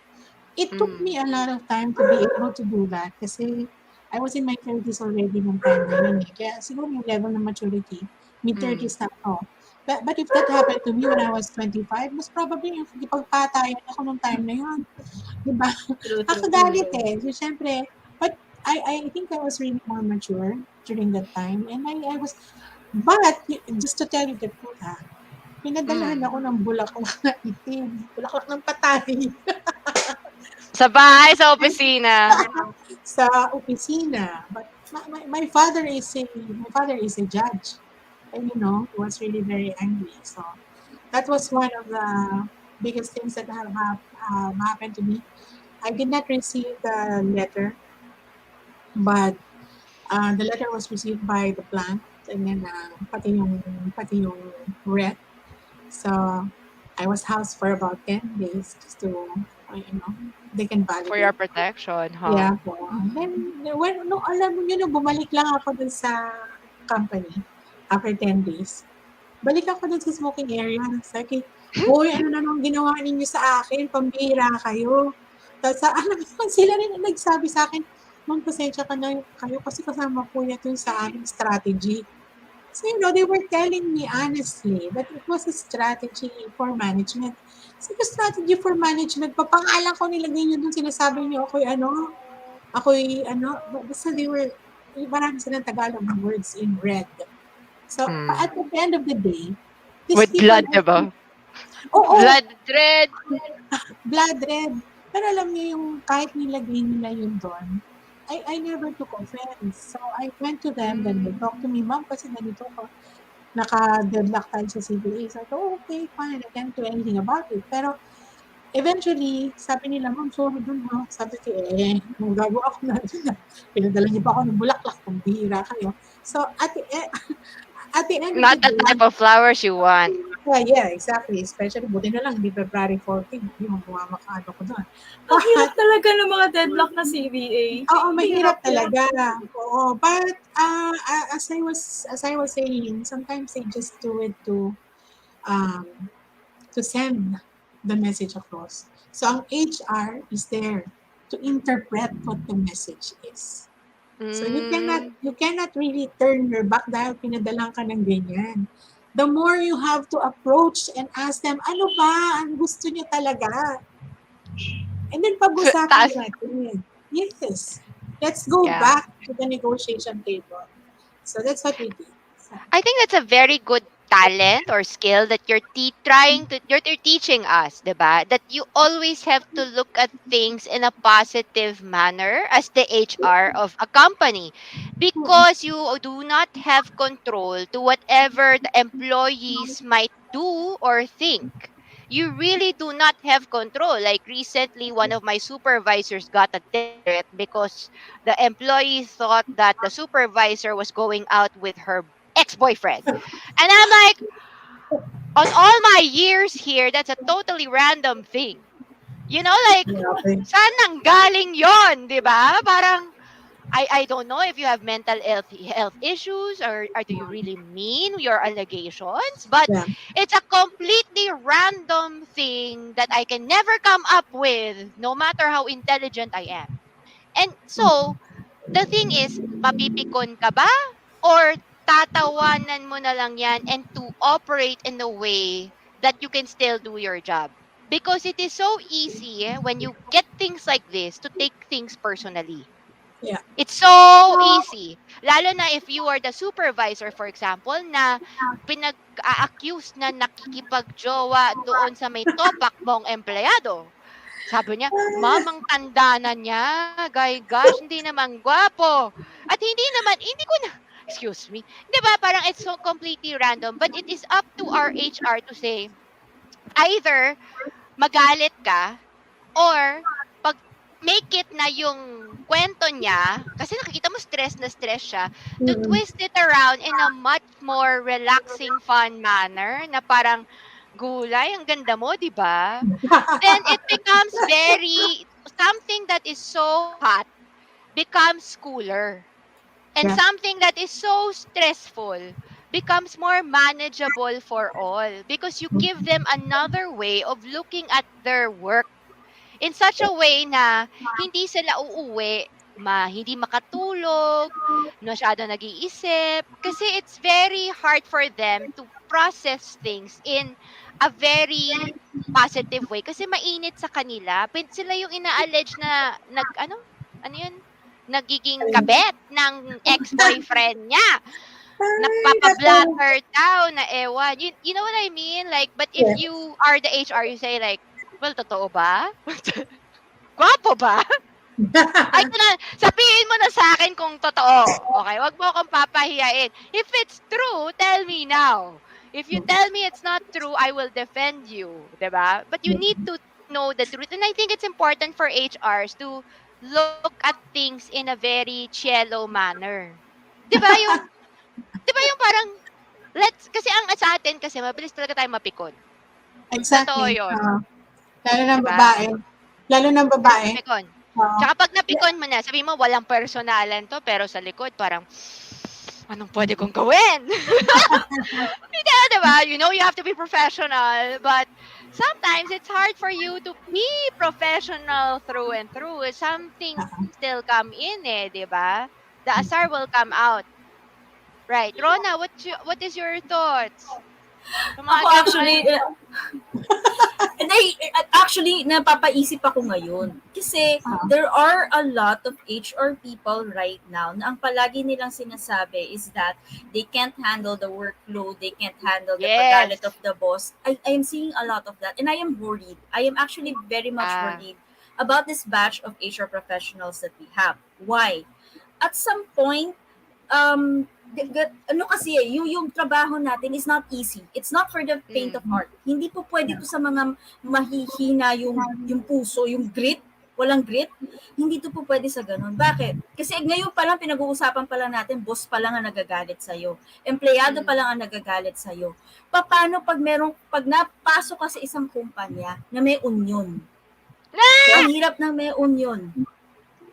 I haven't worked ang hirap. I haven't worked in a company na may union. Pero from the kwento of like kay Cielo, people like Dani, St. James, yung mga yan, naririnig ko yung mga kwento nila about CBA negotiations. It takes a different level of maturity, a different level of happiness. Yung talagang dapat ikaw mismo sa sarili mo, you know how to joke about yourself and about other people, and you know how to handle sarcasm. Ang hirap. So yung mga nakirinig ko ngayon, nakikita ko sa mga natatakot ako. Ako worse na siguro naranasan ko sa death threat. May isang empleyado na nag-file ng kaso and then may death threat to the point na pag uuwi ako, kailangan ako may 2 bodyguard na kasama hanggang sa makasakay ako. Pero after the case was resolved, the employee himself reached out to me and nag-apologize siya. Ma'am, pasensya na po talaga kasi gusto ko lang makuha yung ganito, ganyan din. And then explain ko naman sa kanya na ikaw naman kasi, wag ganun. Gusto mo mangyari yan. Sa susunod, ganito gawin mo para hindi ka nagkakaproblema. Yung may ganun may certain level of communication skill na dapat meron ng HR. Hindi yung communication na magaling sa English, magaling sa kung ano, hindi. Yung magaling na alam mo kung paano kakausapin yung other party in a way na maiintindihan niya. Alam mong lumibel sa kanya. And even with your boss, alam mong lumibel sa boss mo. All my bosses, I can't think of any boss na sobrang hindi ko kinakausap na right now. All of my bosses, nakakausap ko pa rin sila. And every now and then, nakakapag-joke pa rin ako sa kanila. And every now and then, winawalang hiya din nila ako pag nagjo-joke kami. Dapat merong ganung sense of yung level of communication. Kailangan yun ng mga HR ngayon. So we have Cielo. Yes, Cielo. Add ko lang I think the key word there is that we have to be empathetic. We have to empathize with our workers. Kasi sasabihin nila na hindi mo ma'am nararamdaman yung nararamdaman ko kasi iba naman yung sinesweldo mo. Iba yung bahay mo pinupuntahan. But if you have built that culture that you go to their house, you talk to their families, alam nila na nakikita mo na alam mo, then it's going to be easier. And that is really a very strong point for HR. Mahirap kasi dumadating yung point na sa gabi, Hindi mo alam kung bakit ka naiiyak. Hmm. I went through that. Hmm. Kasi sa dami ng nakabigay sa'yo, it has really reached that point that you have to go on a shopping spree Hmm. para lang Ye para lang mailabas mo din eh. Kasi babae mm. tayo eh. Dadamdamin natin lahat dyan.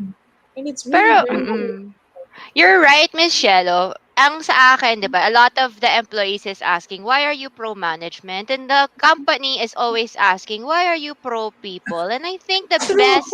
the best side is, why can't you be pro right? Kasi a Yeah. lot of our employees, syempre naman, 'di ba, different situations, different educational backgrounds, different experiences. So obviously, some of my employees are not as well off because Yeah. maybe Mm-mm. it's not their fault. It's not because they're mas mahirap or ano. It's just na parang yung structure lang. Parang iba lang talaga sila sa the Mm-mm. families that they were born. It's not their fault talaga.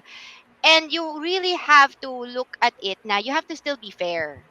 It doesn't Exactly. mean that they are poorer, you have to sympathize, but you have to do the right thing for them and for the company. You have to always choose the right thing to do. And I don't think they don't want your money. They don't want your Exactly. sympathy, but they only want you to see things from their perspective. To For you to feel for them. understand where they're coming from. Kasi Yes. I think a lot of people naman are understanding of yung boss's position. I mean, Filipinos are very respectful for authority. Totoo Yes. lang ha. But they don't want lang na just because they are, excuse me, parang lower rank, hindi na sila pinapansin, na hindi na sila pinapakinggan, na kung ano yung nafe-feel nila or ano yung problema nila, hindi mo na tinitignan. And sometimes HR does that eh. Masyado tayong mayabang. True. Masyado tayong mayabang True. na parang, True. bakit ko papakialaman? You know, like, they only need your understanding. They don't need your money. Meron namang HR sa sobrang bait. Ay, naawa ko sa'yo. Here's 2,000. Mali naman yun. Mm. Yeah. Nabudol. Yun talaga, budol yun. Budol. Budol yun. Kasi may tao talaga, padating, maglilista. Anong problema niya sa buhay, ganyan, ganyan, ganyan. Tapos, parang yung HR, parang sa sobrang napaiyak na, meron ba akong Nautangan pera ka dito? ba? Tina? Nautangan ka Ah, ba?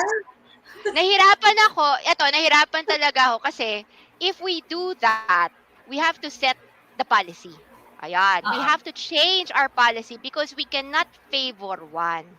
We do, however, pag kunyari sabi ko, if the person has problems talaga, like na ospital or na aksidente or na nabaha, we come in.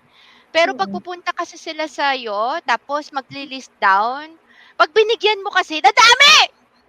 Dadami, Totoo. 'di ba? Pag kunyari, pag binigyan mo ng one time na, sige, 2,000 para sa'yo, kinabukasan, meron na namang nakapila dyan, ma'am. Ako din! 'Di ba? Parang you can't do it arbitrary. You have to do it standard. If you Yeah. are giving 2,000 for every person that comes in, you have to give 2,000 at any time.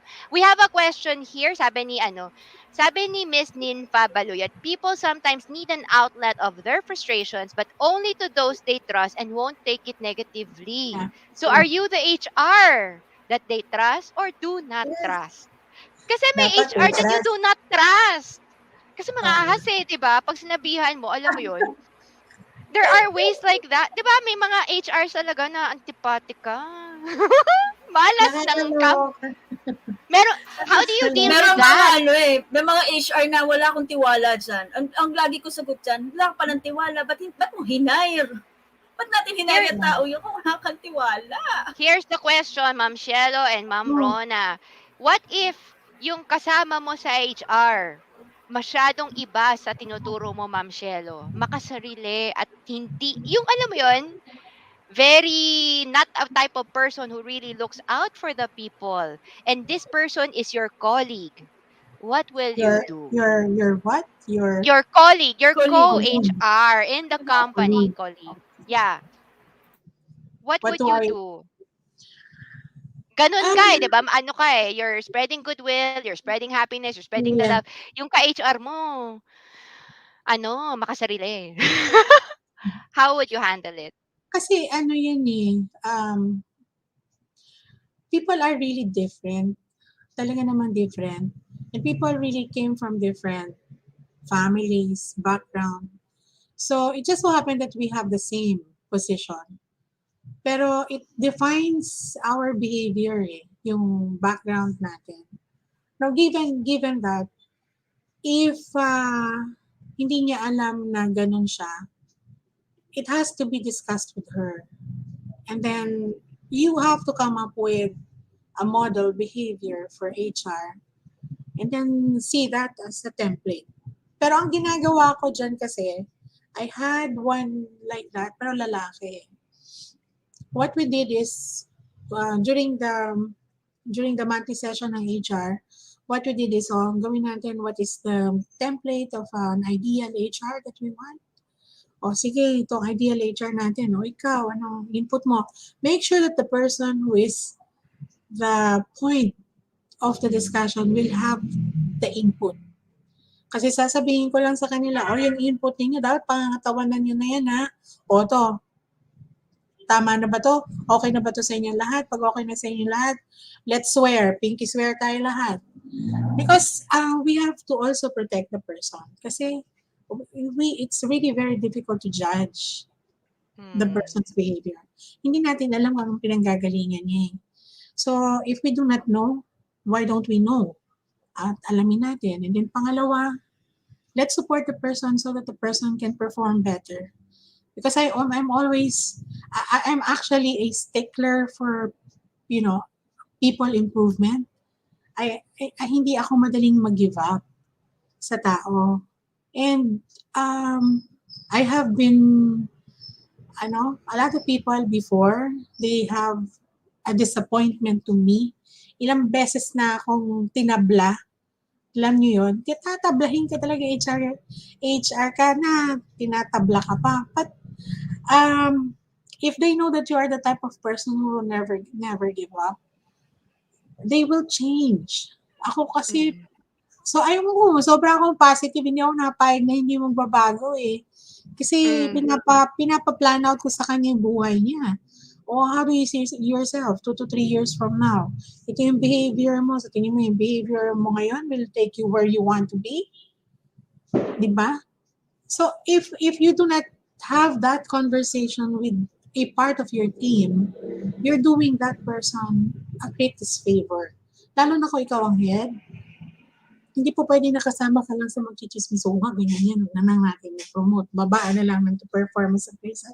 But we are here to elevate, to elevate people's lives, to help people reach the maximum of what and who they can be. And that's the only way we can do it. That's why I am, sabi nga ng mga kapatid ko, masyado kang positibo eh. Masyado daw akong positive. Tapos sabi ko, wala akong magagawa. That's how I was brought up. Diba? That's how I was brought up. And I will always say na, kasi marami nakakarinig. I'm going to be very personal about it. I'm actually separated from my husband. I am very, anong tawag dito? Dekahon ako eh. I am very dekahon of what my ideal is. And I am one person who never give up the first time you make a mistake. Correct. Pero pag ikaw ay nakalimang beses, nakasampung beses, nag-give up na ako sa'yo. Yun lang. So it's very rare that there are people that I will give up on. Very, very rare. Yeah. I think like in the Philippines, diba, parang as HR, you want to be professional. But a very good HR, or even like in other professions, like teachers even, teachers, bosses, managers, the best of their professions are usually those who are not afraid to be personal and transparent to their people. Because Kaya it kind of starts with you. sinismis ko sa lahat. Ilang ba kayo nakikinig? Hindi ako chichismis. Baka Marami, makarating 1,000. But I'm No, very but good friends. I'm very good friends with my husband. FYI. No, FYI. pero, oo, kasi, diba, a lot of people, ganito, a lot of people, but lalo na nag-interview recruitment, are always Yeah. asking, I don't have a good degree. I might not have a college degree, for example, or I'm not sure if I'm competent for this type of job. Yeah. And many of them choose to keep quiet about it.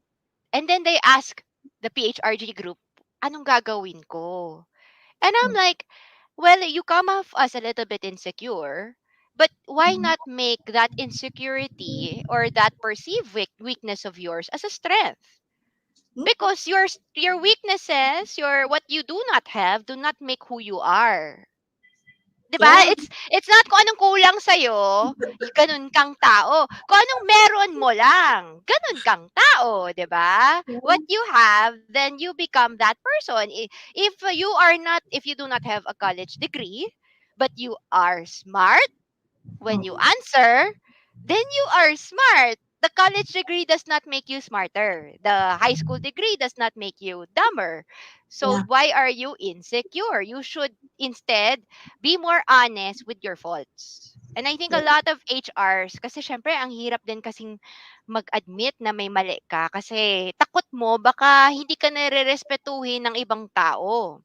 Pero pag nahuli ka naman sa mali mo at hindi ka umaamin, lalo kang hindi rerespetuhin ng tao. Yeah. At lalo magagalit sa'yo yung boss pag alam nila binubudol mo lang sila. Yeah. 'Di Pero ba? hindi Yung ako mga staff nagkamali mo dito, rin. ha. Kino-correct ko lang, hindi ako nagkamali dito. When we actually separated, it's not my fault. I Doesn't just matter. want to Yeah. clarify that. Oo. Baka naman maano nila na, si ma'am yata na ganun. No, no, no. Ma'am It was, Cielo, uso yun yan. Feb 14 na eh, di ay, ba? O, di ba, ah, Rona? Uso na yan eh. Uso na yan. no. Dati kasi, nagtitiis pa ang babae. Ngayon, less tiis na because we are now. We No, Rona. empowered women. but Yeah. the thing about it is, I have a very good relationship naman with my husband. Hmm. That's the thing. And it has been, it was a common decision because it's also career oriented eh. Kasi I was really focused on the job. He was focused on the job as well. And then, Hmm. it was something that we have commonly decided on. And we have been really very respectful of each other. Yun lang choices lang. Sometimes, noong unang panahon kasi, ang HR hindi po pwedeng hiwalay. True. Oo. Yeah, True. that was time. Kahit ang mga Pero- manager noon, hindi rin pwedeng hiwalay. But things has changed in this day and age naman. Yes. True. Because Definitely. you can be a complete person even without work. At saka sometimes naman kasi talaga, alam mo yun, kahit na nagmamahalan kayong dalawa, hindi talaga kayo meant na magsama. Mas Yes, na-maintain nyo yung yung respeto nyo sa isa't isa as friends. May mga ganun eh. You don't have to be in a relationship, committed relationship. Sometimes it's much better na, alam mo yun, friends kayo. And mas nandun yung understanding. May mga ganun. May mga Oo. ex ako na kaibigan ko pa rin hanggang ngayon eh. Pero, Pero- Nag-isip tuloy eh. Teka, meron ba? Hindi, pero alam mo yun, yung later on bigla mo na-realize na you're better off as friends. Na mas nagkakaintindihan kayo pag magkaibigan kayo kaysa pag kayo. Kasi pag kayo, nag-aaway kayo, pero pag magkaibigan kayo, in sync yung utak ninyo. yeah. May ganun. Meron akong mga ex na ganun. And you Yung isa use nagpare.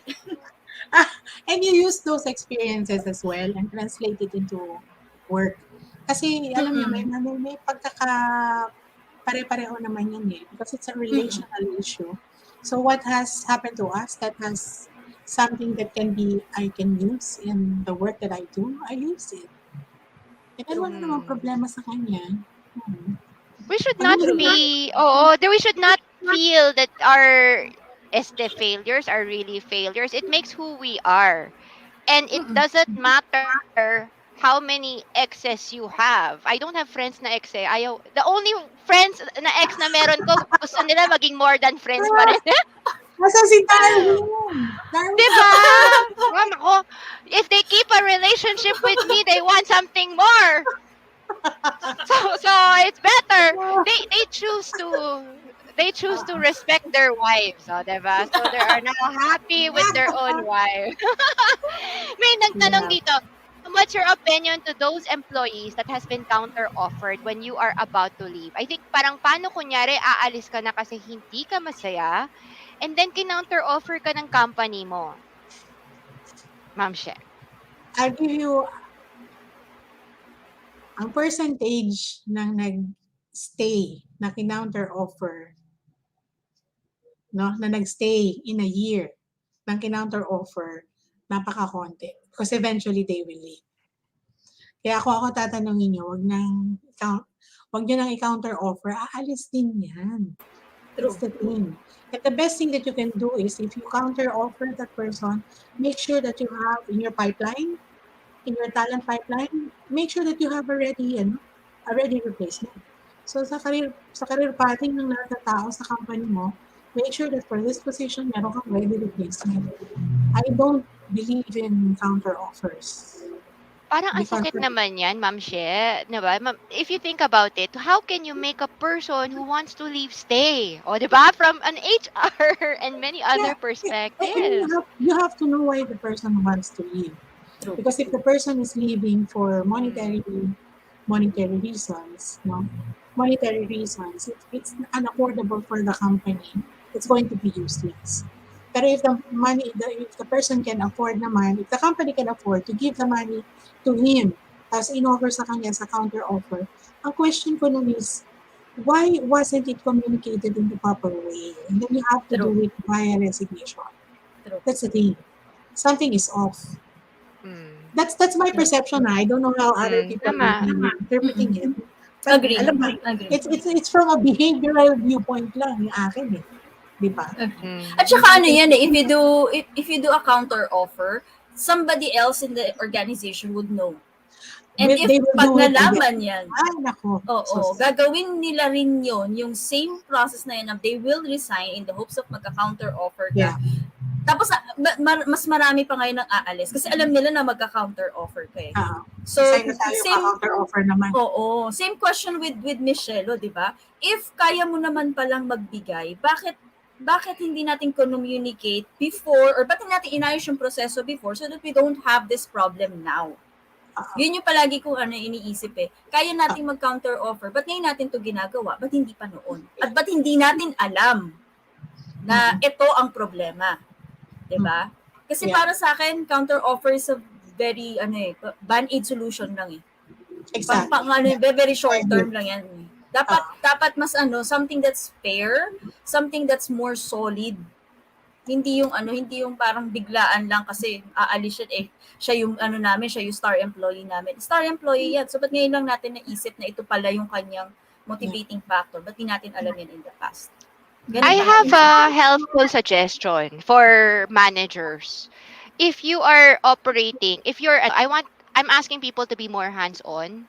Kasi I'm guilty of this kasi sometimes I'm very busy. But if you take the time to observe your people, you can actually see who's not very happy and who are happier. If you really observe on a daily basis. Tignan mo yung opisina mo pag bukas or 15th or on the 16th. You observe your office or you observe the working environment. Kilala mo sinong hindi masaya eh. Siya yung hindi nagtatrabaho.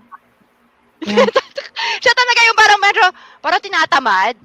Whereas yung ibang tao parang busy, maraming ginagawa, maraming iniisip. Pero siya parang tutang yung iniisip niya. Siguro iniisip siyang iba. And then yung tao na yon, yeah, I know probably baka may iba siyang problema, but that person is not as committed or devoted in the work itself, and probably is not happy with the place that he or she is working it kasi he doesn't parang papasok lang, magta-time in, gagawa ng konting trabaho, uuwi. And that person potentially will leave you soon. Kasi nandiyan lang siya sa trabaho niya kasi nagsasahod kayo. It might be good that if this person is talented, that you talk to this person na. If you want to keep the Agree. skill, right? But if you don't Agree. really want to keep the skill, mag-open ka na ng job ad, mag-start ka na mag-interview. Kasi you can see it talaga naman if the person really likes you or not. Same with your friends. Yeah. Same with people you interact with. You know who really likes you, who's okay with you, who doesn't like you, and who hates your guts. And Yeah. you need to be honest with that assessment. Kasi tayo parang we don't want to acknowledge that there are people who are not our big who tayo ayaw sa atin. Pero maraming may ayaw sa atin. Nangyayari naman talaga 'yon, Yeah. 'di At ba? maraming napagpanggap na like tayo, Mm. pero hindi naman. Di. Obvious naman di ka gusto eh, 'di ba? Naririnig mo 'yon eh.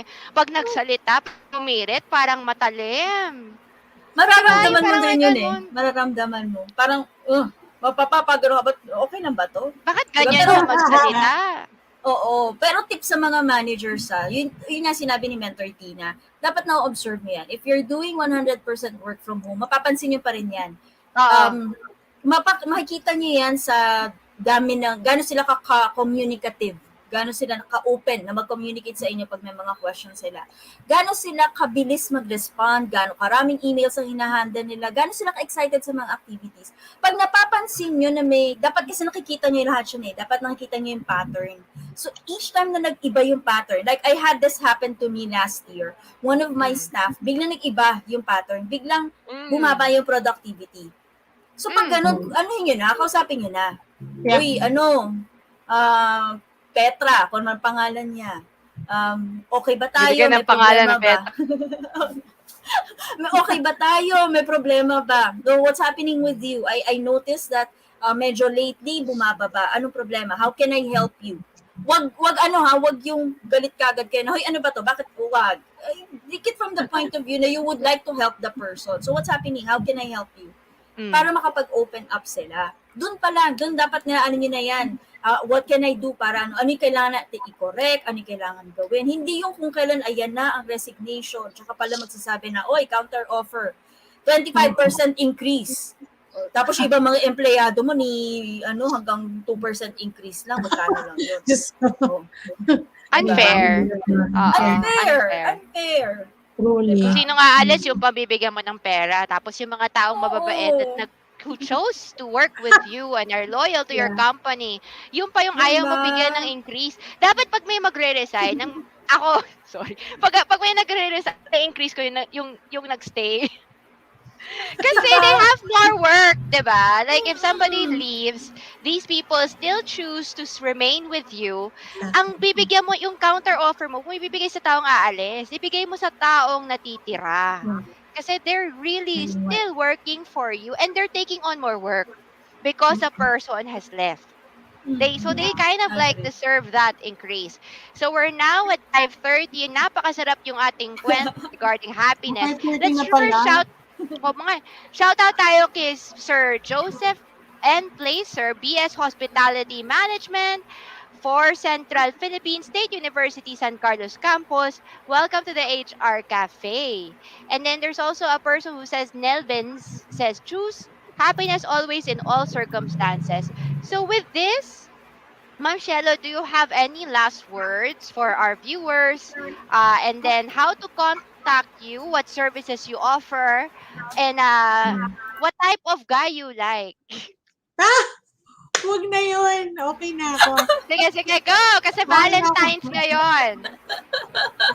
Guys, if you want to hear more about me, you can check out my Facebook page. It's Cielo Marte Presas. Or you can reach out via hashtag Cielo Speaks. I have those on Facebook and LinkedIn. I also have those on Twitter.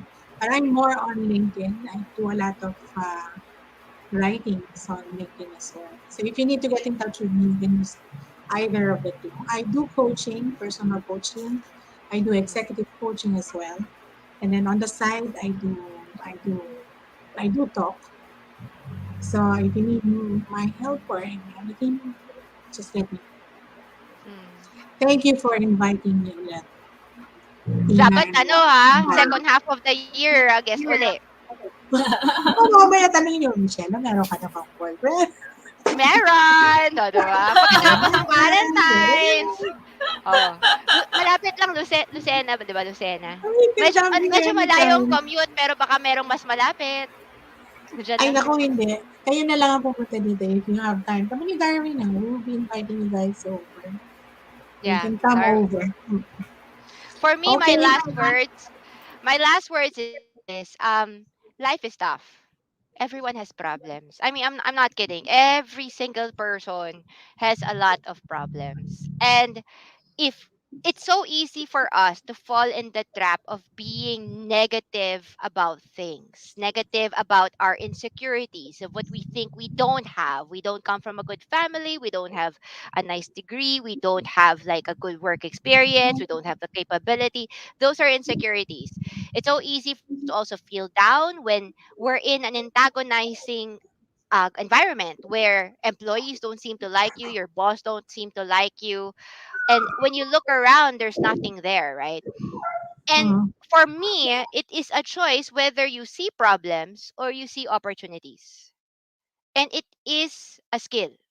It is a skill to think the way that Ma'am Cielo has been teaching us over the last 1.5 to 2 hours, to always look at things in a more positive manner, because if you think you have problems, there is also a different way of spinning it to make it better and more manageable, not just for you, but also for all. You just have to realign how you think.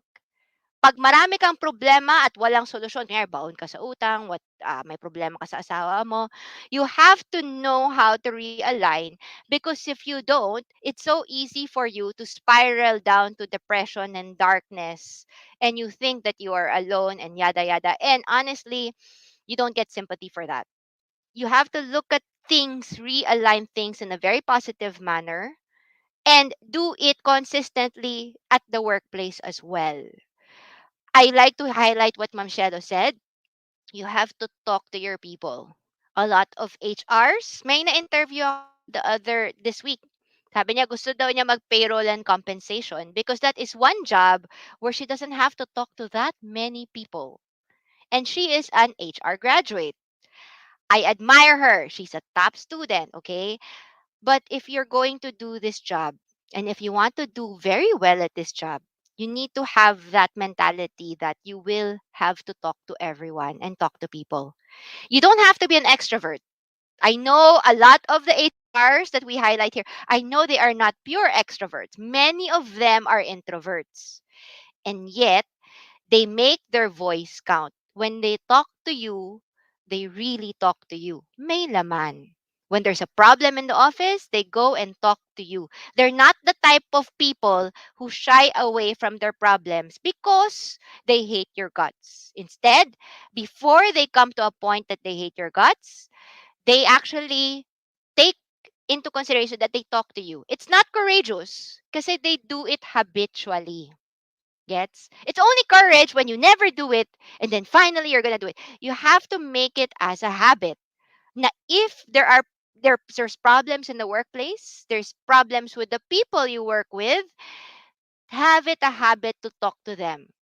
Kung masungit sila sa'yo, okay lang. Kasi hindi sila sanay sa'yo na kinakausap mo sila. Tapin mo uli. But do so with good faith and goodwill. Kasi minsan tayo, sabi ni Mentor Tina, kausapin ko. Tapos darating ka Monday, kausapin mo yung tao, sabihin mo, may problema ka ba? Obviously, that's not gonna work, right? You have to talk to them in a manner that you walk yung few steps forward din. And kahit na mapahiya ka, okay lang. Few steps forward. Huwag kang bastos, huwag kang rude, at huwag kang antagonistic. Because that's not the talking that we are talking about. What we're talking about is you talk as if this person is your friend and loved one and you have their best interests at heart, and you're talking to them because you want to resolve the issue they have with you or with management, kasi may solusyon yan. When you proceed in that manner, you will be surprised kasi hindi mo sila tinatratong magkaaway, mamahalin ka rin nila. They will see the value in you, they will start opening up with you, and you can come up with a good solution together. Now, my advice is not just for HRs, it is also for your husbands and wives and your love lives and your kids and your friends and everybody else whom you hate at the moment. If you have a problem with them, talk to them, but talk to them with sincere love, sincere love, because it starts with you. Because if you are not sincere, if you do not care, if you shut them out because you hate their guts, then later on you have nobody to blame but yourself. And you will notice that everybody hates you too. Because you're not a very good person to be with. And you being an HR will not save you from that fate. Okay? So for everyone, thank you so much for viewing the HR Cafe. I will have Mel Rona naman for your last final words for this session. Yes. I'd like to focus on happiness. Sinabi na natin to kanina, happiness is in your hands. Happiness is a choice. Okay? And happiness is not an end goal that someday you're going to achieve. It's not. It's something that you can have now if you choose to have it now. Eh ma'am, ang hirap po kasi maging happy pag sinisigawan ka ng boss mo o sinisigawan ka ng mga empleyado. Bakit ka sinisigawan? Oftentimes kaya tayo malungkot, kaya tayo depressed, kaya tayo nagkakaroon ng anxiety attacks, panic attacks because hindi natin maintindihan kung bakit tayo nasisigawan. So, think back. Bakit nga ba ako sinisigawan? Where is this coming from? Okay? At pag naintindihan mo na kung saan yon, address that. At pag na-address mo yun and your boss stops shouting at you, the people around you stop shouting at you, that will give you a certain sense of uh, accomplishment. Okay? And learn to compartmentalize. Miss Cielo mentioned this earlier. Learn to compartmentalize. Your problems at home should stay at home. Your problems at work should stay at work.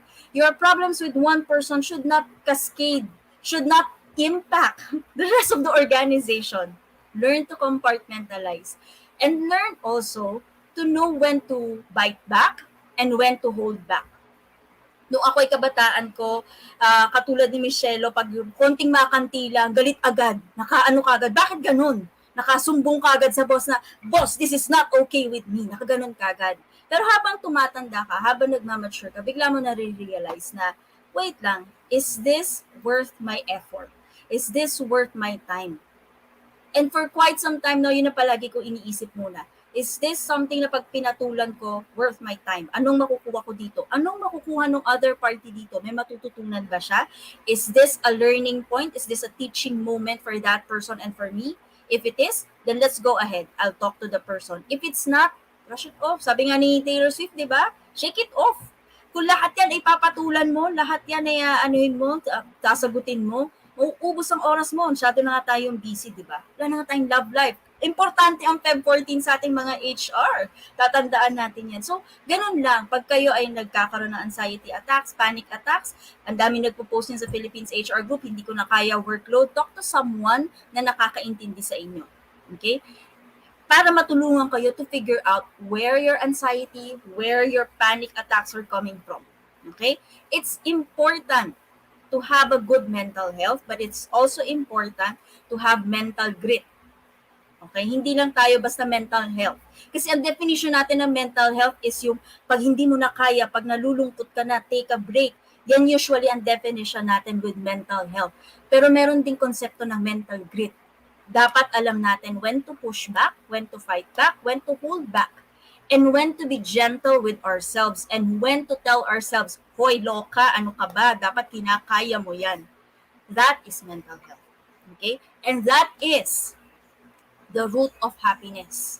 Of course, kung mataas ang sweldo mo, di ba? Wala namang malaki sweldo na nalulungkot talaga. Wala namang nakatira sa mansyon na malungkot. May utang ako. Hindi. Ando ka sa saan ko gagastusin ang pera ko. But kidding aside, di ba? Mas maganda na, alam niyo yun, kalma din tayo. Chill lang. Okay? Huwag masyadong, yung emotional side, lagi natin sinasabi to sa Philippines HR group, check your emotions. Keep your emotions in check. Huwag kagad-kagad nag-give in. Think about it. Analyze. And learn to communicate with your employees, with yourself, and with your boss. Ayan. At dyan po, nagtatapos na naman ang isang episode ng HR Cafe. Michelle, thank you so much for joining us today. Thank you also everyone who stayed with us up to this point. Sumobra na po tayo. Halos isang oras na overtime na po tayo. But we are very, very happy that you stayed with us. And we are also happy that you continue to support HR Cafe. Magkikita-kita po tayo next Sunday para sa isa na naman pong napakagandang episode dito sa HR Cafe. But for now, advance Happy Valentine's everyone. We do hope that pumasok po tayo pag Valentine's Day. Payroll cut-off po, mga HR, 15 sweldo. Let's make sure na wala tayong problema. Pero enjoy nyo pa rin po ang Valentine's Day. Pwedeng mag-date afterwards. Okay? So, ayan po. I hope you had a good Sunday. We will see you again next Sunday. Keep your Mondays energized po para sa isa na naman linggo ng trabaho. At thank you so much. Kita-kita po ulit dito sa HR Cafe, Usapang Trabaho, Buhay at Iba Pa. Bye everyone!